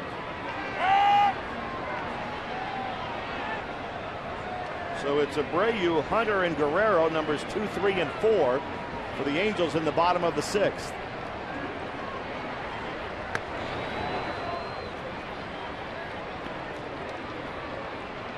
just in case you're following the College World Series, Texas beat LSU 5-1. Game 3 in that series tomorrow for the championship. Down goes Bobby Abreu.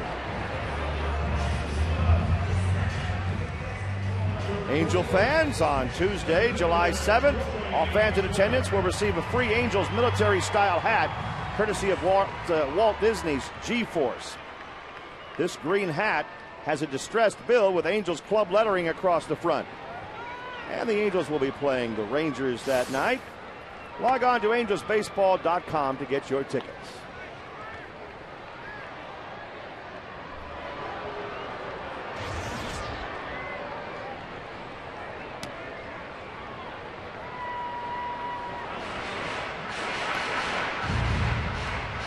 (2-0) to Torrey Hunter. Back-to-back hitters. Jimenez has been behind 2-0 in the 6th inning. Now a fastball count for Torrey.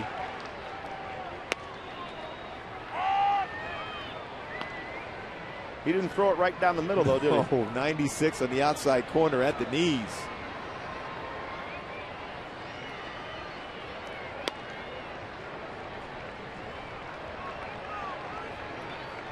Three and one to Hunter. With Vladdy on deck. Torrey hits a bouncer to shortstop.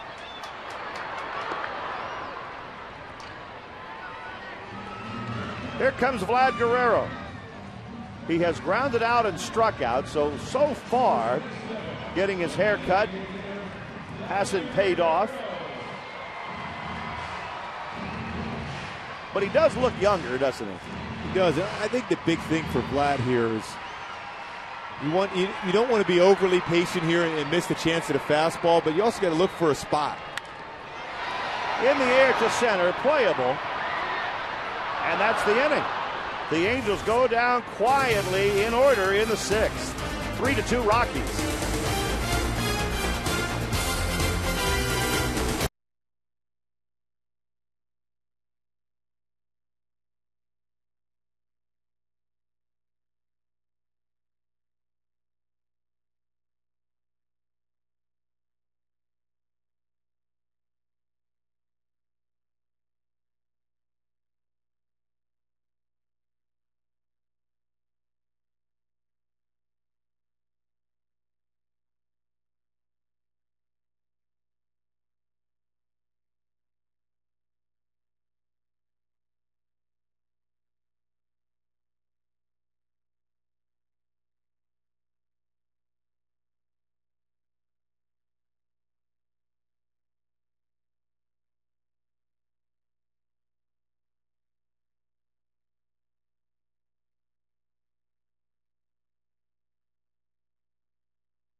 Seventh inning, and Ryan Spilborz is hitting for Seth Smith to lead off the 7th against Darren Oliver.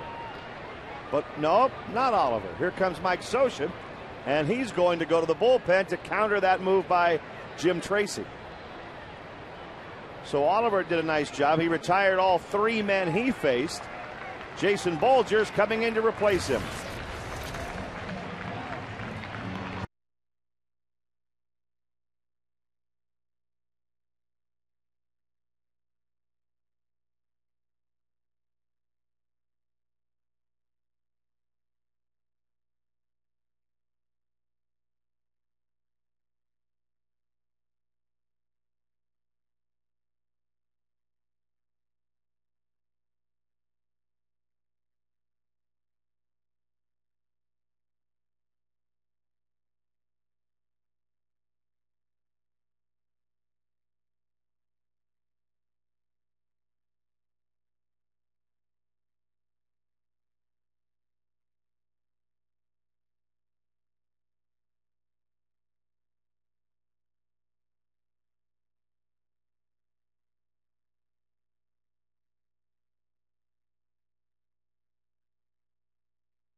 mobile to mobile calling family.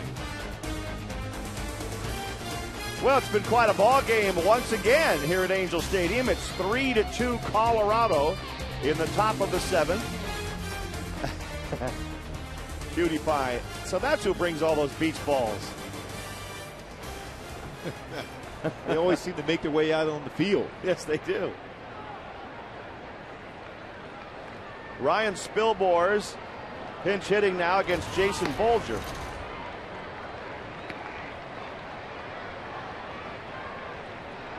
Hitting .268. Ryan with 5 home runs, 27 runs batted in.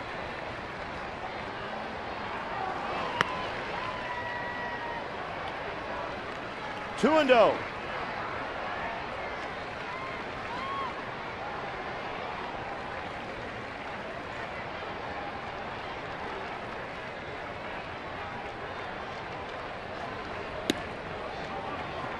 Bolger falls behind 3 and 0.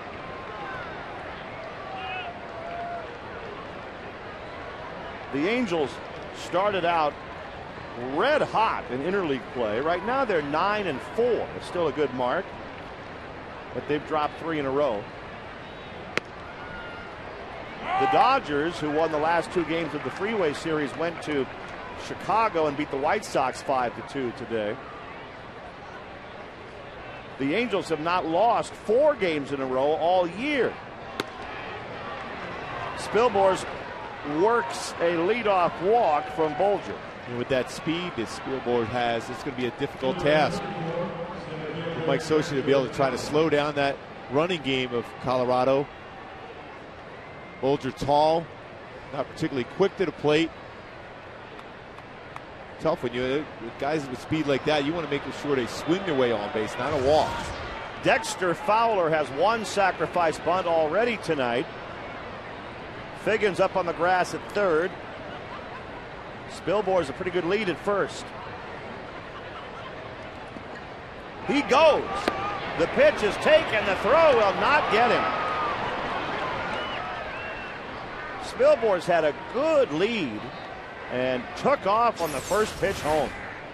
Boy, that's a great jump. Never look back. No chance for Jeff Mathis to be able to throw him out. So the Rockies take a little page from the Angels book with a walk and a stolen base and a man in scoring position now. 0-1 to Fowler. Here's the bunt. Good bunt. Mathis plays it to first. And it's just in time. The second sacrifice bunt of the night for Dexter Fowler. Boy, he is fast. That was a nice play, too, by Jeff Mathis. He had to bounce out and make that, field that bunt and make a strong throw to be able to get Fowler. It gets Spilbor's up to third base. That's a perfect job of laying down the bunt for Fowler. Mathis has to make a strong throw just to get him by a half a step. Close play. Now the Angels down by 1 pull the infield in. Barmes has already had a couple of chances with runners in scoring position and not come through. That was a beach ball timeout that was called right there.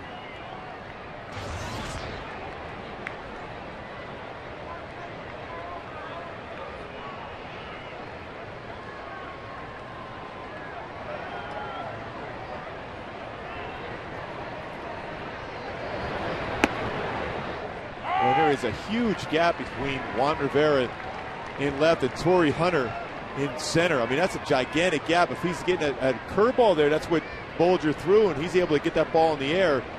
No question it's going to be able to get that run across.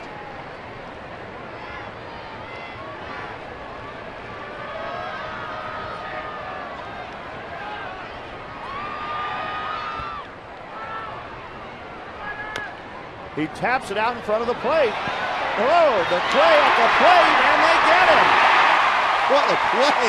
Bolger never even thought about any play other than coming home. And they get Spilbor's at home. And Mathis had to catch that with his bare hand and put it in his glove to apply the tag. Right. Do or die play. Well, you couldn't put it any better if I was a suicide squeeze. A flip by Bolger, flips to the bare hand and puts it in the glove for Mathis, who applies the tag. Textbook play by Bolger, an incredible play by Mathis. Oh, for a second, it looked like Mathis thought he might have to field the ball and then backpedal back to block home plate. Puts it in his glove from his bare hand, still blocks the plate. A huge out at home. Well, Jeff Mathis did a lot of things there in a very short amount of time. And the spring training pitchers work on that play relentlessly in the mornings. That 9 o'clock time when you're working on your pitchers fielding their position, those comebacks where you got to catch it with your glove and flip it without going to your bare hand. It's quicker that way. Bolger, nice job. Todd Helton at the plate now.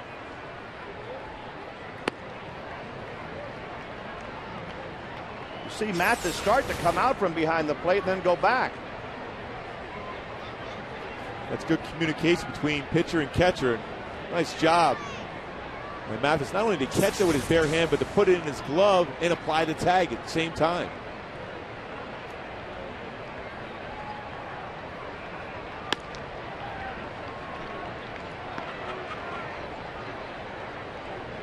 Two and 0 to Todd Helton.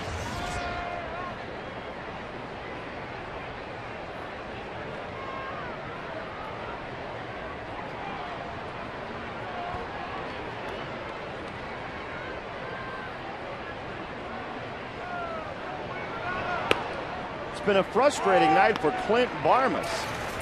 He was up with a runner at third and one out in the third inning and popped up. Same situation in the fifth, he struck out. And now here in the seventh, he taps one out in front of the plate for an out at home.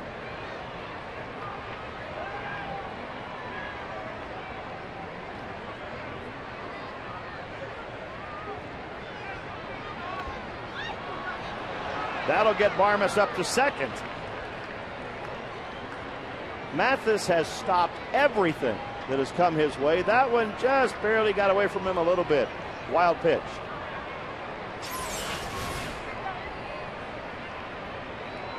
It's overthrown another pitch in that spot, especially when you're behind in the count 2-1. You don't want to throw that curveball in the dirt. You want to throw that curveball where it's close enough to be able to be a strike, or at least make the hitter appear to think it's going to be a strike. He's got to swing at it. Now it's 3-1 to Helton.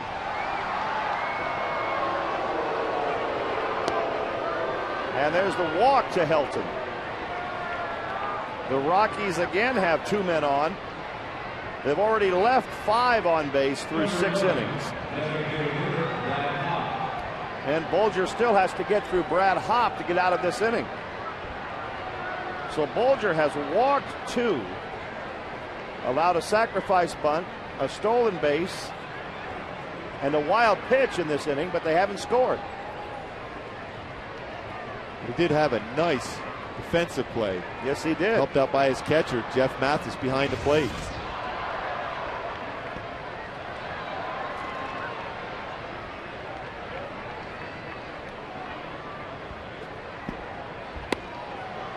And starts Hopp with a breaking ball for a strike.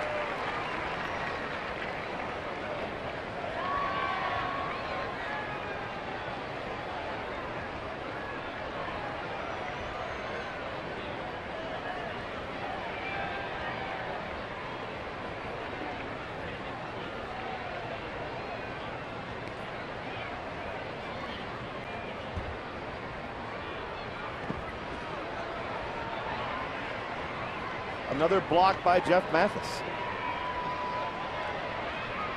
Well, he's certainly been busy. Yeah, he's going to know he was in a game when he's finished with this one. That was perfect in textbook. Squaring up the body, keeping in front. Rick Scioscia had those guys out so early in the morning in spring training every day, working on blocking those pitches in the dirt.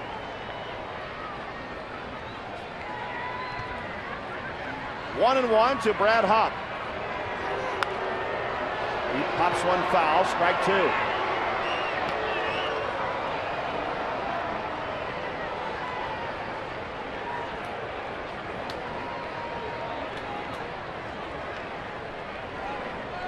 Hopp is hitting .335. And Butcher on the telephone calling Orlando Mercado.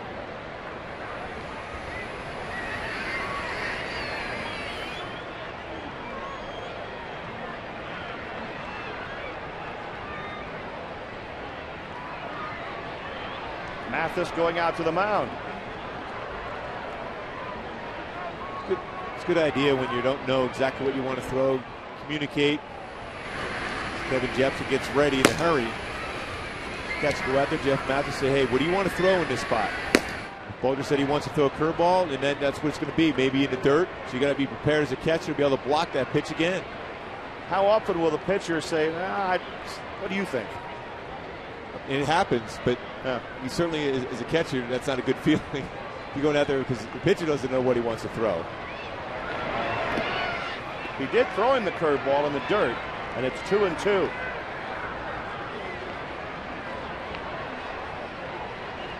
But we have heard pitchers say sometimes, look, I just felt like whatever he told me was going to be right. I just went with what the catcher put down. I mean, most times when you talk about what you're going to throw before a series, before a game, you know what your output is going to be. When you're ahead of the count, you go over each and every batter you're going to face during the course of a game. Still 2-2 to Hop. I was never a pitcher that liked to shake off the catcher a whole lot. Right. Maybe 2-3 times a game at the most.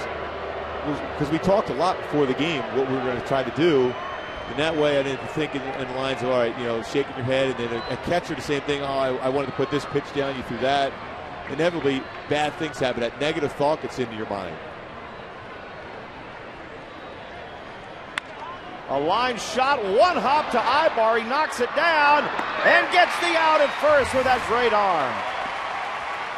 So the Angels somehow get out of the seventh without the Rockies scoring any runs. What a perfect play and tag.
Three to 2 Rockies, bottom of the seventh inning.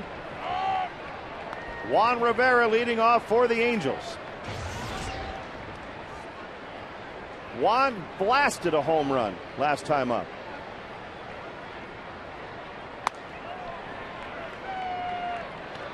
He's 1 for 2 tonight. He got a hold of one of those 95-mile-an-hour fastballs and hit it to the rocks.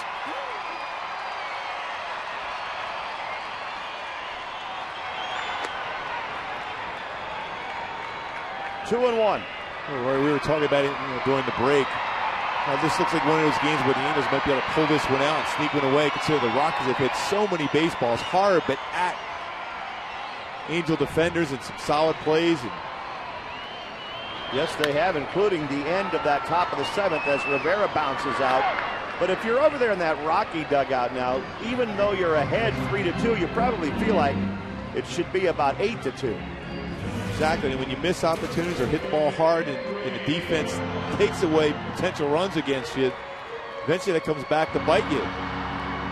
42,233 fans here tonight. They've seen an entertaining ball game. Kendry Morales now for the Angels. Check swing strike. And Kendry twice tonight has been called out looking for a strikeout, but again, Jimenez with a good fastball, Kendry with a great swing against a fastball pitcher. Takes a big cut here, but he's behind 0-2.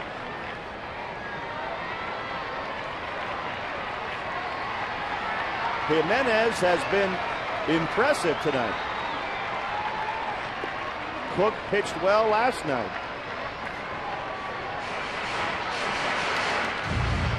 Jason Marquis, who's pitching tomorrow, has 9 wins. Right. Pretty solid rotation for the Rockies. So the Angels are seeing the best the Rockies have to offer.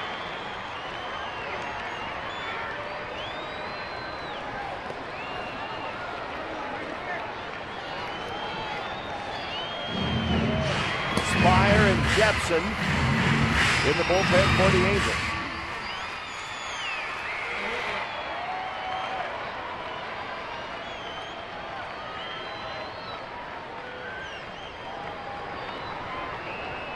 Two and two to Kendry Morales.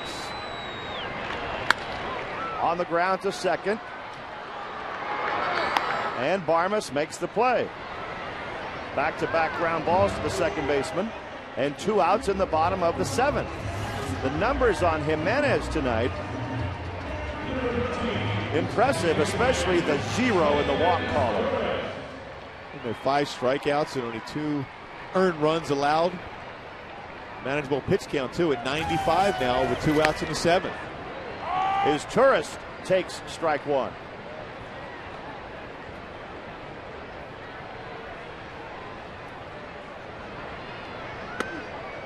Oh, 2 to Meiser. He's still getting it up there in the mid to upper 90s, Gooby. Well, he just looks so effortless when he's releasing that baseball too.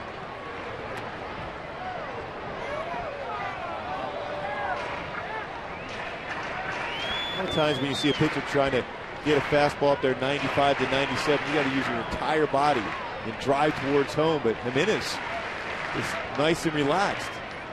Good balance over the pitching rubber. Meiser hits a fly ball to left field. Spilborghs is out there now, and he goes back to make the catch. 100 pitches in 7 innings, but the Rockies lead by a run.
On against the Baltimore Orioles. Then sit back and watch a patriotic fireworks show.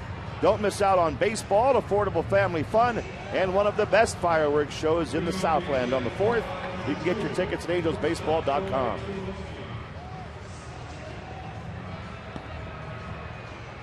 We go to the 8th inning. The Angels down by a run.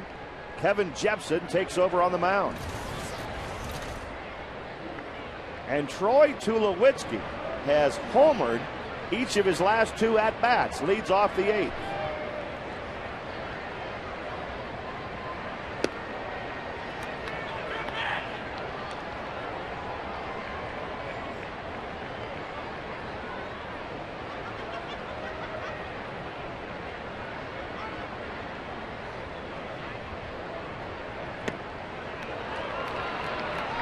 One and one, and Tulowitzki had what you would consider to be a pretty hard swing at that one too. Well, he doesn't get cheated at all. He wants to hit it. He wants to go for number 3. But Sean O'Sullivan pitched a good game, with the exception of Tulowitzki's 2 at-bats against him. Counted for all 3 runs. There's a fly ball down the right field line. Abreu moves over. 1 out. Well, you're right about O'Sullivan. He went 5+ tonight. And for the most part, it was all positive, except those 2 at-bats. Well, that was a pitch that was elevated out of the strike zone, and Tulowitzki was able to hit that out and hit it far down right down the third base line, hit the foul pole. It's pretty impressive to have that kind of quick hands like that. Ian Stewart takes ball 1 from Jepson. It's a final now in Phoenix. The Diamondbacks beat the Rangers 8-2. So for the moment, the Angels are half a game back.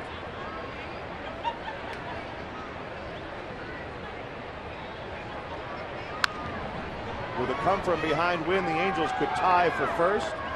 But if they do not, they'll remain 1 game out. And the Mariners are creeping up a little bit also in the AL West standings. Seattle's been playing well. They came into the night only a game and a half behind the Angels. 2.5 behind Texas. To Morales. He drops it, recovers, and flips to first for the out. 2 down. Pretty tough in between hop for Kendrick Morales, but kept the ball in front of him. Was able to flip it over to Kevin Jepson, cover the bag. Well, as a pitcher, you always go when the ball's hit to that side of the field. Be there at the base. Tough hop. Didn't panic. Good flip for the out. 2 outs. Carlos Gonzalez up there for the Rockies.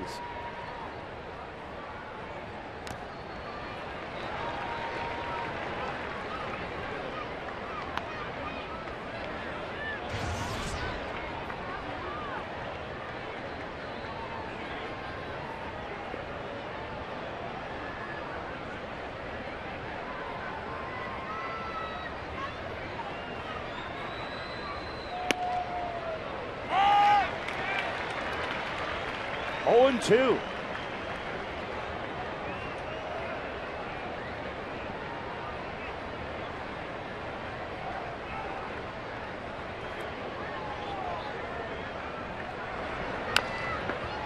Chop toward the mound. Jepson backs up and makes a nice play.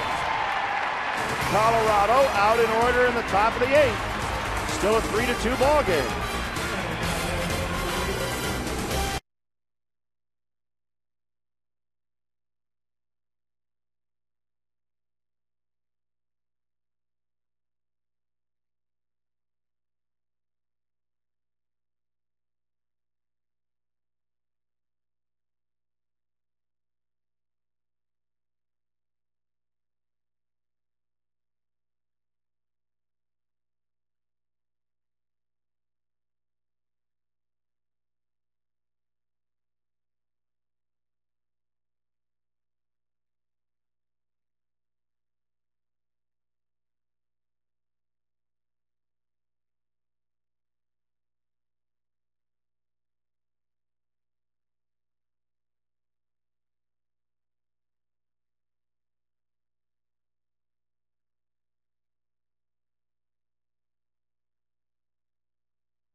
Rally monkey time at the Big A. Couple of believers right there. And Jeff Mathis takes strike one. Jeff has a couple of hits and a run scored tonight. Well, he's played a great game, both offensively and defensively.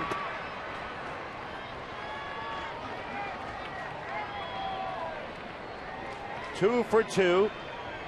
His first two-hit game in over a month. 2-1. Jimenez up over the 100 pitch mark now, so they'll keep a close eye on him. Ryan gestured to Jimenez just to calm down, don't overthrow the baseball. 2-2 to Mathis, who fouled that one right into the Angel dugout.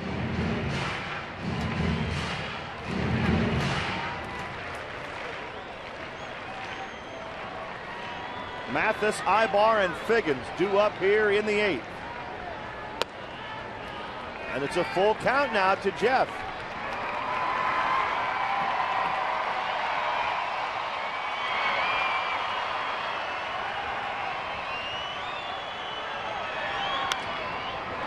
He pulls it foul. He hit that way up in the seats. Got the good part of the bat on it. They never thought they would get a foul ball tonight, but you never know. Tell you what, if Jimenez walks Mathis, this could be his last batter. And he walked him. The tying run is on base for the Angels in the bottom of the 8th. Ianetta's gone out there. Tracy has not. And that's the first walk of the game for Jimenez, too. And you wonder if he is starting to tire a bit. First walk of the night. We also want to discuss defense. Certainly a situation with Ibar up, number 9 hitter, leadoff walk, down by a run, could be a bunt. Alan Embry and a former Angel, Joel Peralta, in the Rockies bullpen. So Ibar up there, 0 for 2 tonight, lays it down, good bunt. The throw to third after hesitation, too late. Stewart thought about second, and then his throw to first was not on the money to Helton. When Ibar ran hard out of the batter's box. That's why he was able to beat that out. Stewart had a shot at Mathis at second. That slight hesitation. Nice job, too, by Ibar. That bat was level, put it down, made a third base to make the play. Ibar, quick, beats it out. Fast he's going down the line. He's not only thinking about getting to second, he's thinking about getting a hit. And the Angels with runners at first and second. Nobody out in the bottom of the 8th inning. It was close at first, but the hesitation cost him. Boy, that is about as close as it gets. It looked like the first base umpire, Darryl Cousins, was saying Helton wasn't on the bag, but on the replay, it sure looks like he's touching it. It was on the base, but the foot just got in there just quick enough. That double pump by Ian Stewart gave Ibar that opportunity and beat it out. They gave him a hit, apparently. 2 on, nobody out. Figgins probably up there to bunt as well. And the Rockies sticking with Jimenez for now. Jimenez fields his position so well. That's why he's still in this ball game. Very athletic on the mound. Figgy already with an RBI single tonight. Throw to second base. Mathis just got back.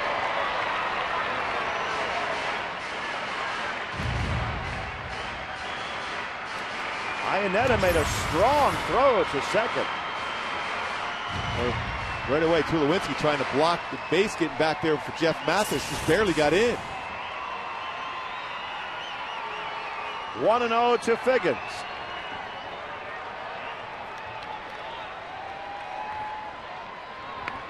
Nice bunt by Figgy.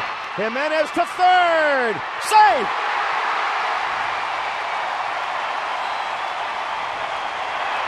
The Rockies have failed on a couple of bunts, and the Angels have the bases loaded. That's the reason why Jimenez was still in the game, how quick he got off the mound. He did his job on that play. Stewart couldn't find the base. Nice bunt by Sean Figgins, but Jimenez got off there so quick. Spin move, makes a strong throw to third. But Stewart unable to find the base. The throw was there in time.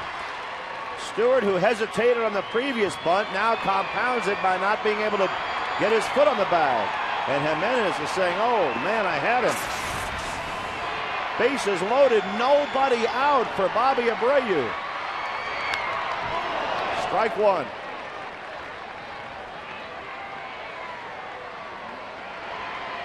Jim Tracy leaving Jimenez in now with 110 pitches.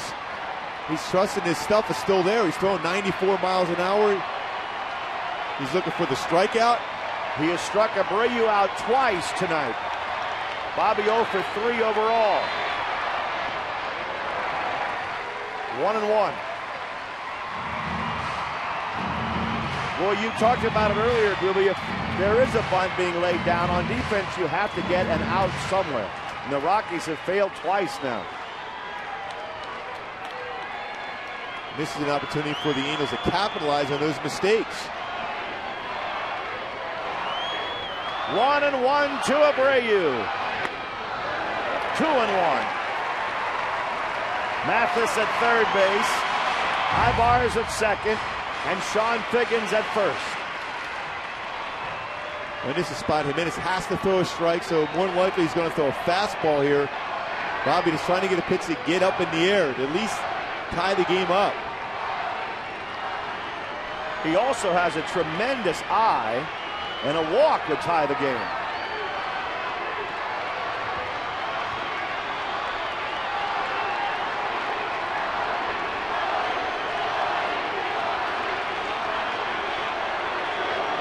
Jimenez and Iannetta want to talk it over. It's pretty amazing. The Angels got the bases loaded here with a, if you combine the distance of the bunts, they had a base on ball about 60 feet. They got the bases loaded with an opportunity to take the lead.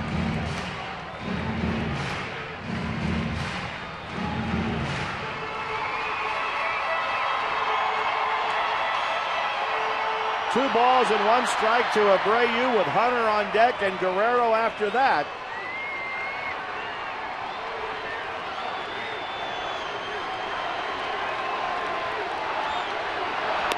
Three and one.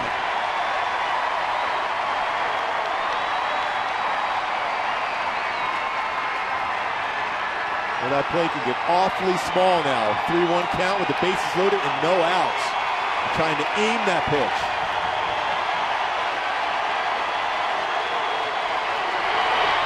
A line drive, base hit into right field. Scores Mathis. Ibarz coming to the plate. Here's the throw home. The Angels take the lead.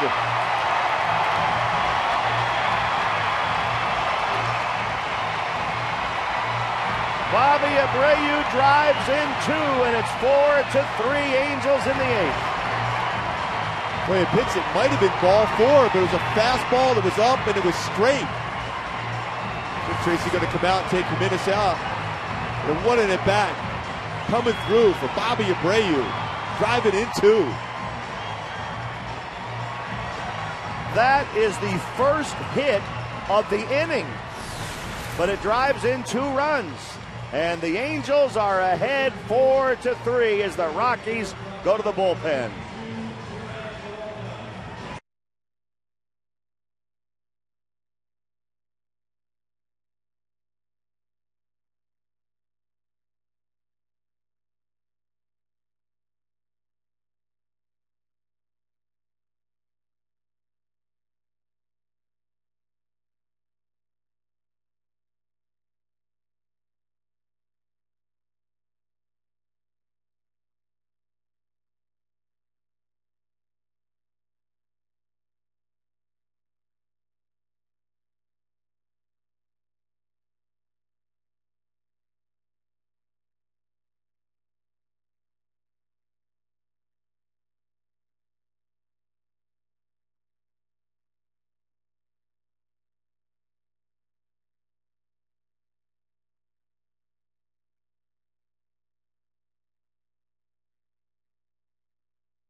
and knock Ubaldo Jimenez out of the ball game.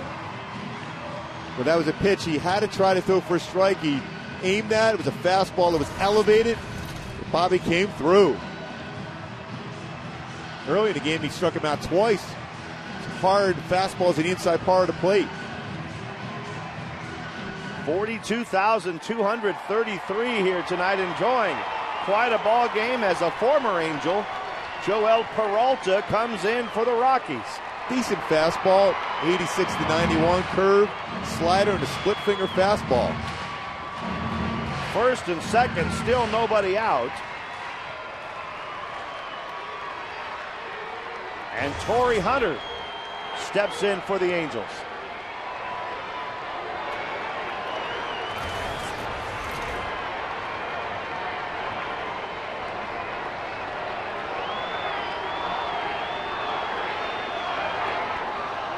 Peralta looks Figgins back to second.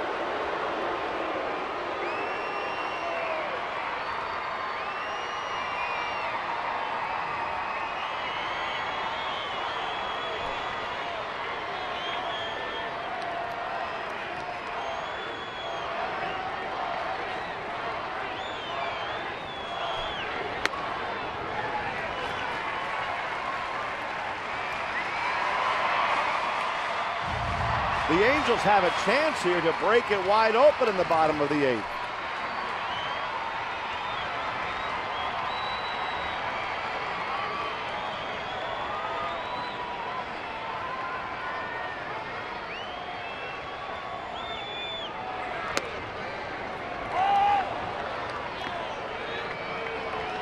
One and one to Torrey Hunter.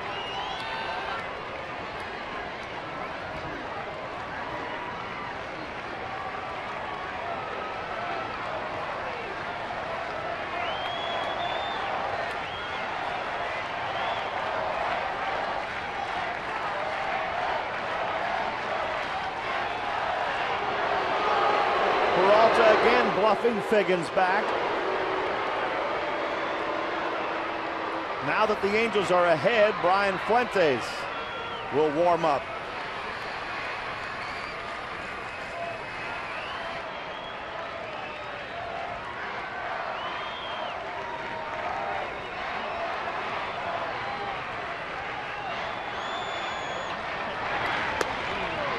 Two and one to Hunter. Watching Figgins, Gooby, you get the feeling that he is thinking about timing Peralta and trying to steal third. That's exactly right. He's trying to get out there a little bit further on the secondary lead, see if he can time it. But Peralta's doing a nice job of doing that spin move back to keep him close, similar to when he's going towards home plate.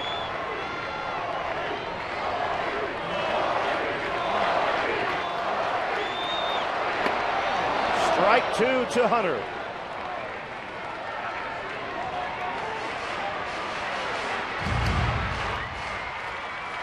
Two and two to Torrey Hunter. Still nobody out in the bottom of the 8th.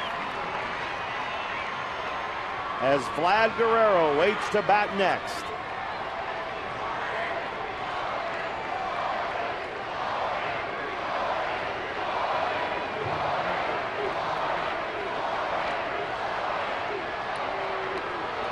Peralta steps off the mound again, working very slowly here on Torrey Hunter. It's still just a one-run ball game.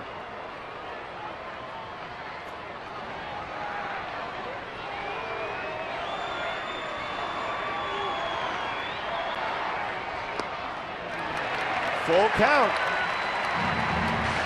Now maybe Figgy might take that chance, Gooby.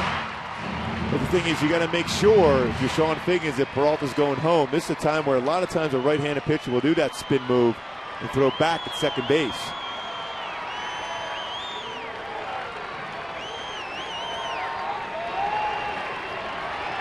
Full count to Torrey Hunter.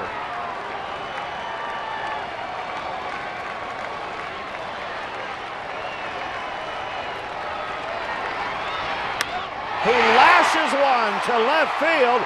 Back on the ball. Spilborz makes a running catch. Figgins tags up and gets to third base that way.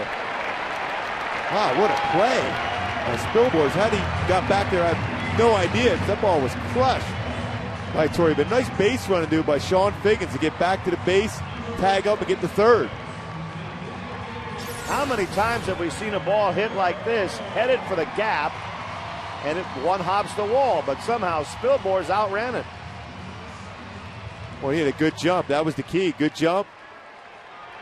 Had a feel for where the wall was going to be at. Makes a great play.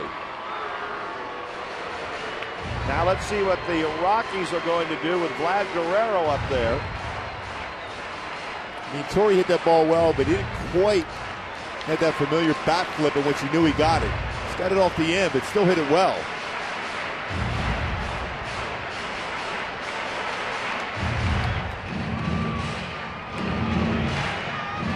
Guerrero's up, Rivera's on deck. Rivera is definitely the hotter of the two hitters.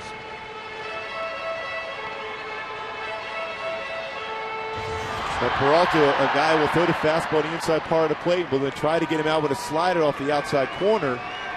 Vlad just has to be patient to get a pitch where he can drive in the air. This is a good matchup for Vlad. Vlad has 36 hits this year. 30 of them are singles. But the Angels would take that right here.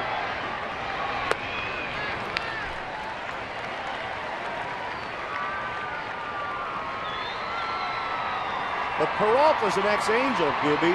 In his mind, in his memory, he sees Vlad hitting the ball a mile out of the ballpark. And Vlad keeps telling himself, tap his leg on that pitch, stay back, see your pitch.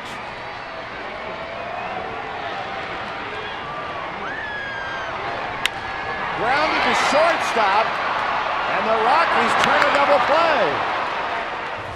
But the Angels score twice, and we go to the ninth with the Angels ahead 4-3.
And we want to remind you that baseball's biggest stars go head-to-head for one spectacular night in the summer's biggest event as Fox brings you every thrilling moment of the 2009 MLB All-Star Game. Coverage begins Tuesday, July 14th, live from St. Louis at 8 p.m. Eastern, 5 o'clock Pacific, only on Fox. Brian Fuentes takes over for the Angels with a one-run lead in the ninth, and this is interesting because Brian made the All-Star team 3 times as a member of the Rockies. This is the first time he'll try to close out the Rockies and beat them.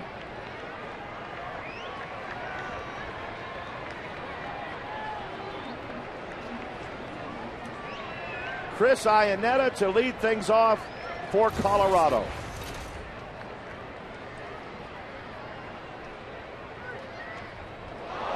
And that hit him. Fuentes' first pitch. It's a hit batter, and the Rockies have the tying run on. Remember, early in the year, when Fuentes wasn't getting a lot of work, he was overthrown this breaking pitch. It's a sweeping action on that curveball. That's what happened on that pitch. Again, facing his former mates, particularly his battery mate, Iannetta, behind the plate a number of times with Fuentes pitching. But still, an opportunity here because Spilborghs runs very well. You got to be in position to be able to get the out, or possibly give you up and out, get it. Ryan Spilborghs bunts, and Mathis almost made a tremendous play. Great hustle. In a pitch up, that's the best chance of getting the ball to pop it up. Mathis is trying to make it with his bare hand. Full extension. Didn't quite feel he could get the gloved hand there, but that bare hand almost. 0-1 to Spilborghs.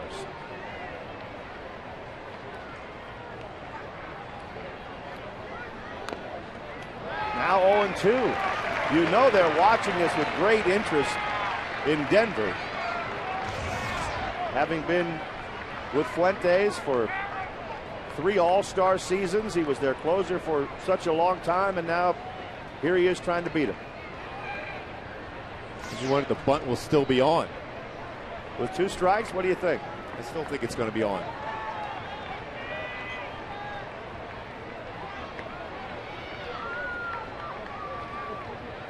It is, and he gets it down.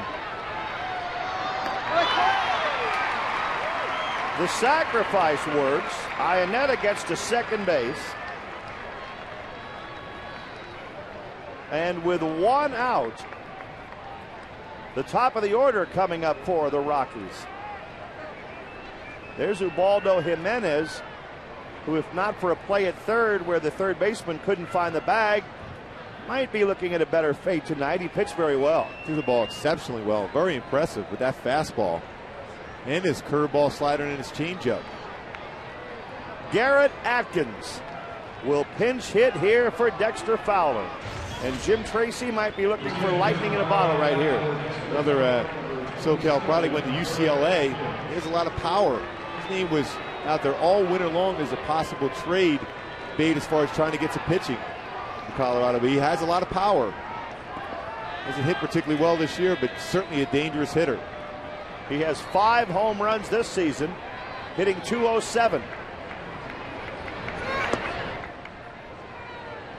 Ball 1.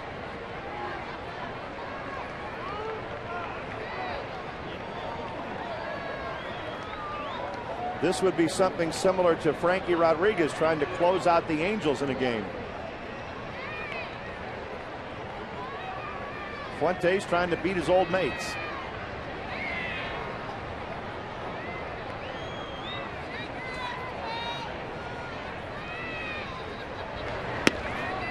(2-0) to Atkins.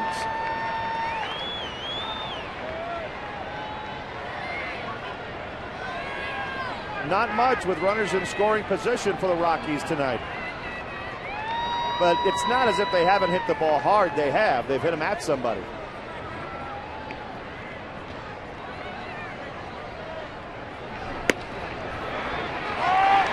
Strike at the knees. Well, the interesting thing about this, all these Rocky hitters here, whether they're coming up to hit or the on-deck circle on the bench, have all seen Brian Fuentes out pitches. But still, if you make your pitch, you're going to get those batters out. Always advantage of pitcher when you hit your spots. Now 3-1 to Atkins. It's a good point, though, Gooby. They have seen him pitch so many times, they can probably think right along with Brian.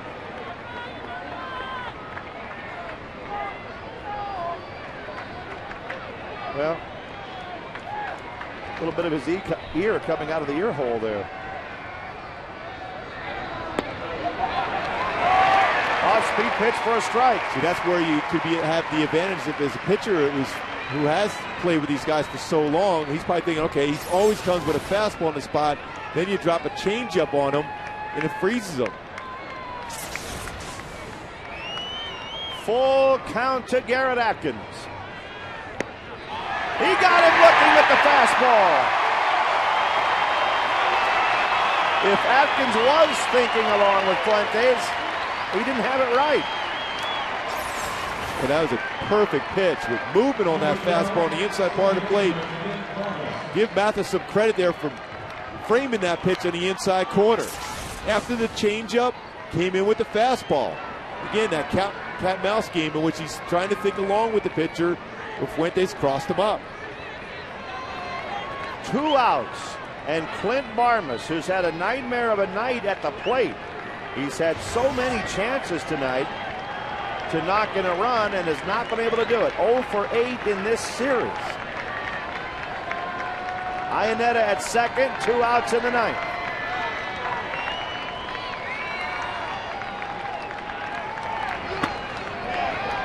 One and 0 to Barmas.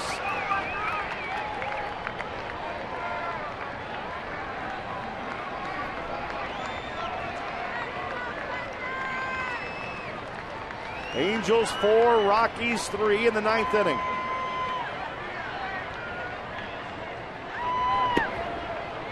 Two and 0, and that one was way off the plate. With Todd Helton on deck, left-handed hitter, but he's hit well against left-handers on the season. 321. Well, you have the open baseman already up with a tough lefty on deck.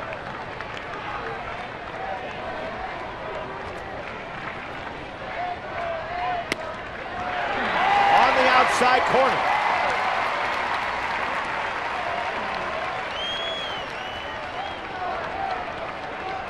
Two and 1 to Barmas.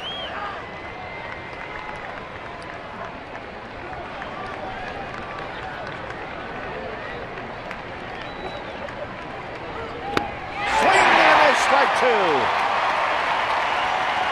The Rockies are down to their last strike. And the Angel fans standing now at the Big A.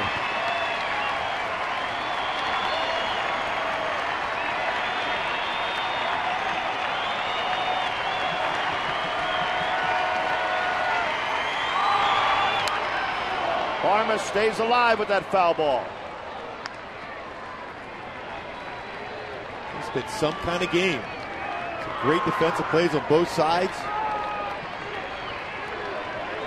I don't know about the other teams in baseball, but interleague has been something special for the Angels. The games have been incredibly entertaining. And for all the people who don't like interleague play, haven't watched the Eagles play in interleague play, it's been outstanding. 2 and 2 to Clint Barmas.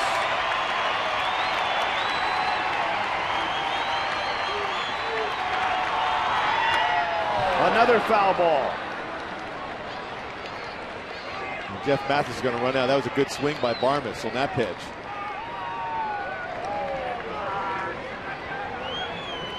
Let's talk to Brian. What pitch you want to throw in this spot? He timed that fastball pretty well. Back-to-back fastballs.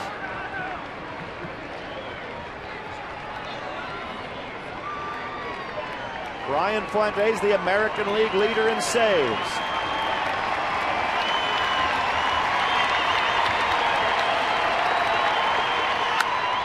Popped up down the right field line. Here comes Abreu in the foul ground, but it drops in. Foul ball.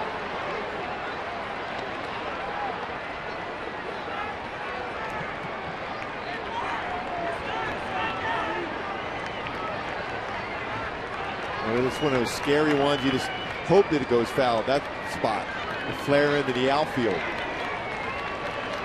And in it with 2 outs is going to go on contact. Barmas has fouled off 3 two-strike pitches. And he got him! Fuentes strikes out Barmas. And the Angels hang on to a victory. Just another Halo victory. Corey, remember we were talking this about an inning and a half ago. It's just one of those games in which you feel you can steal one from the Rockies. I mean, they played well. They hit some shots. The defense of the Angels kept them in the game.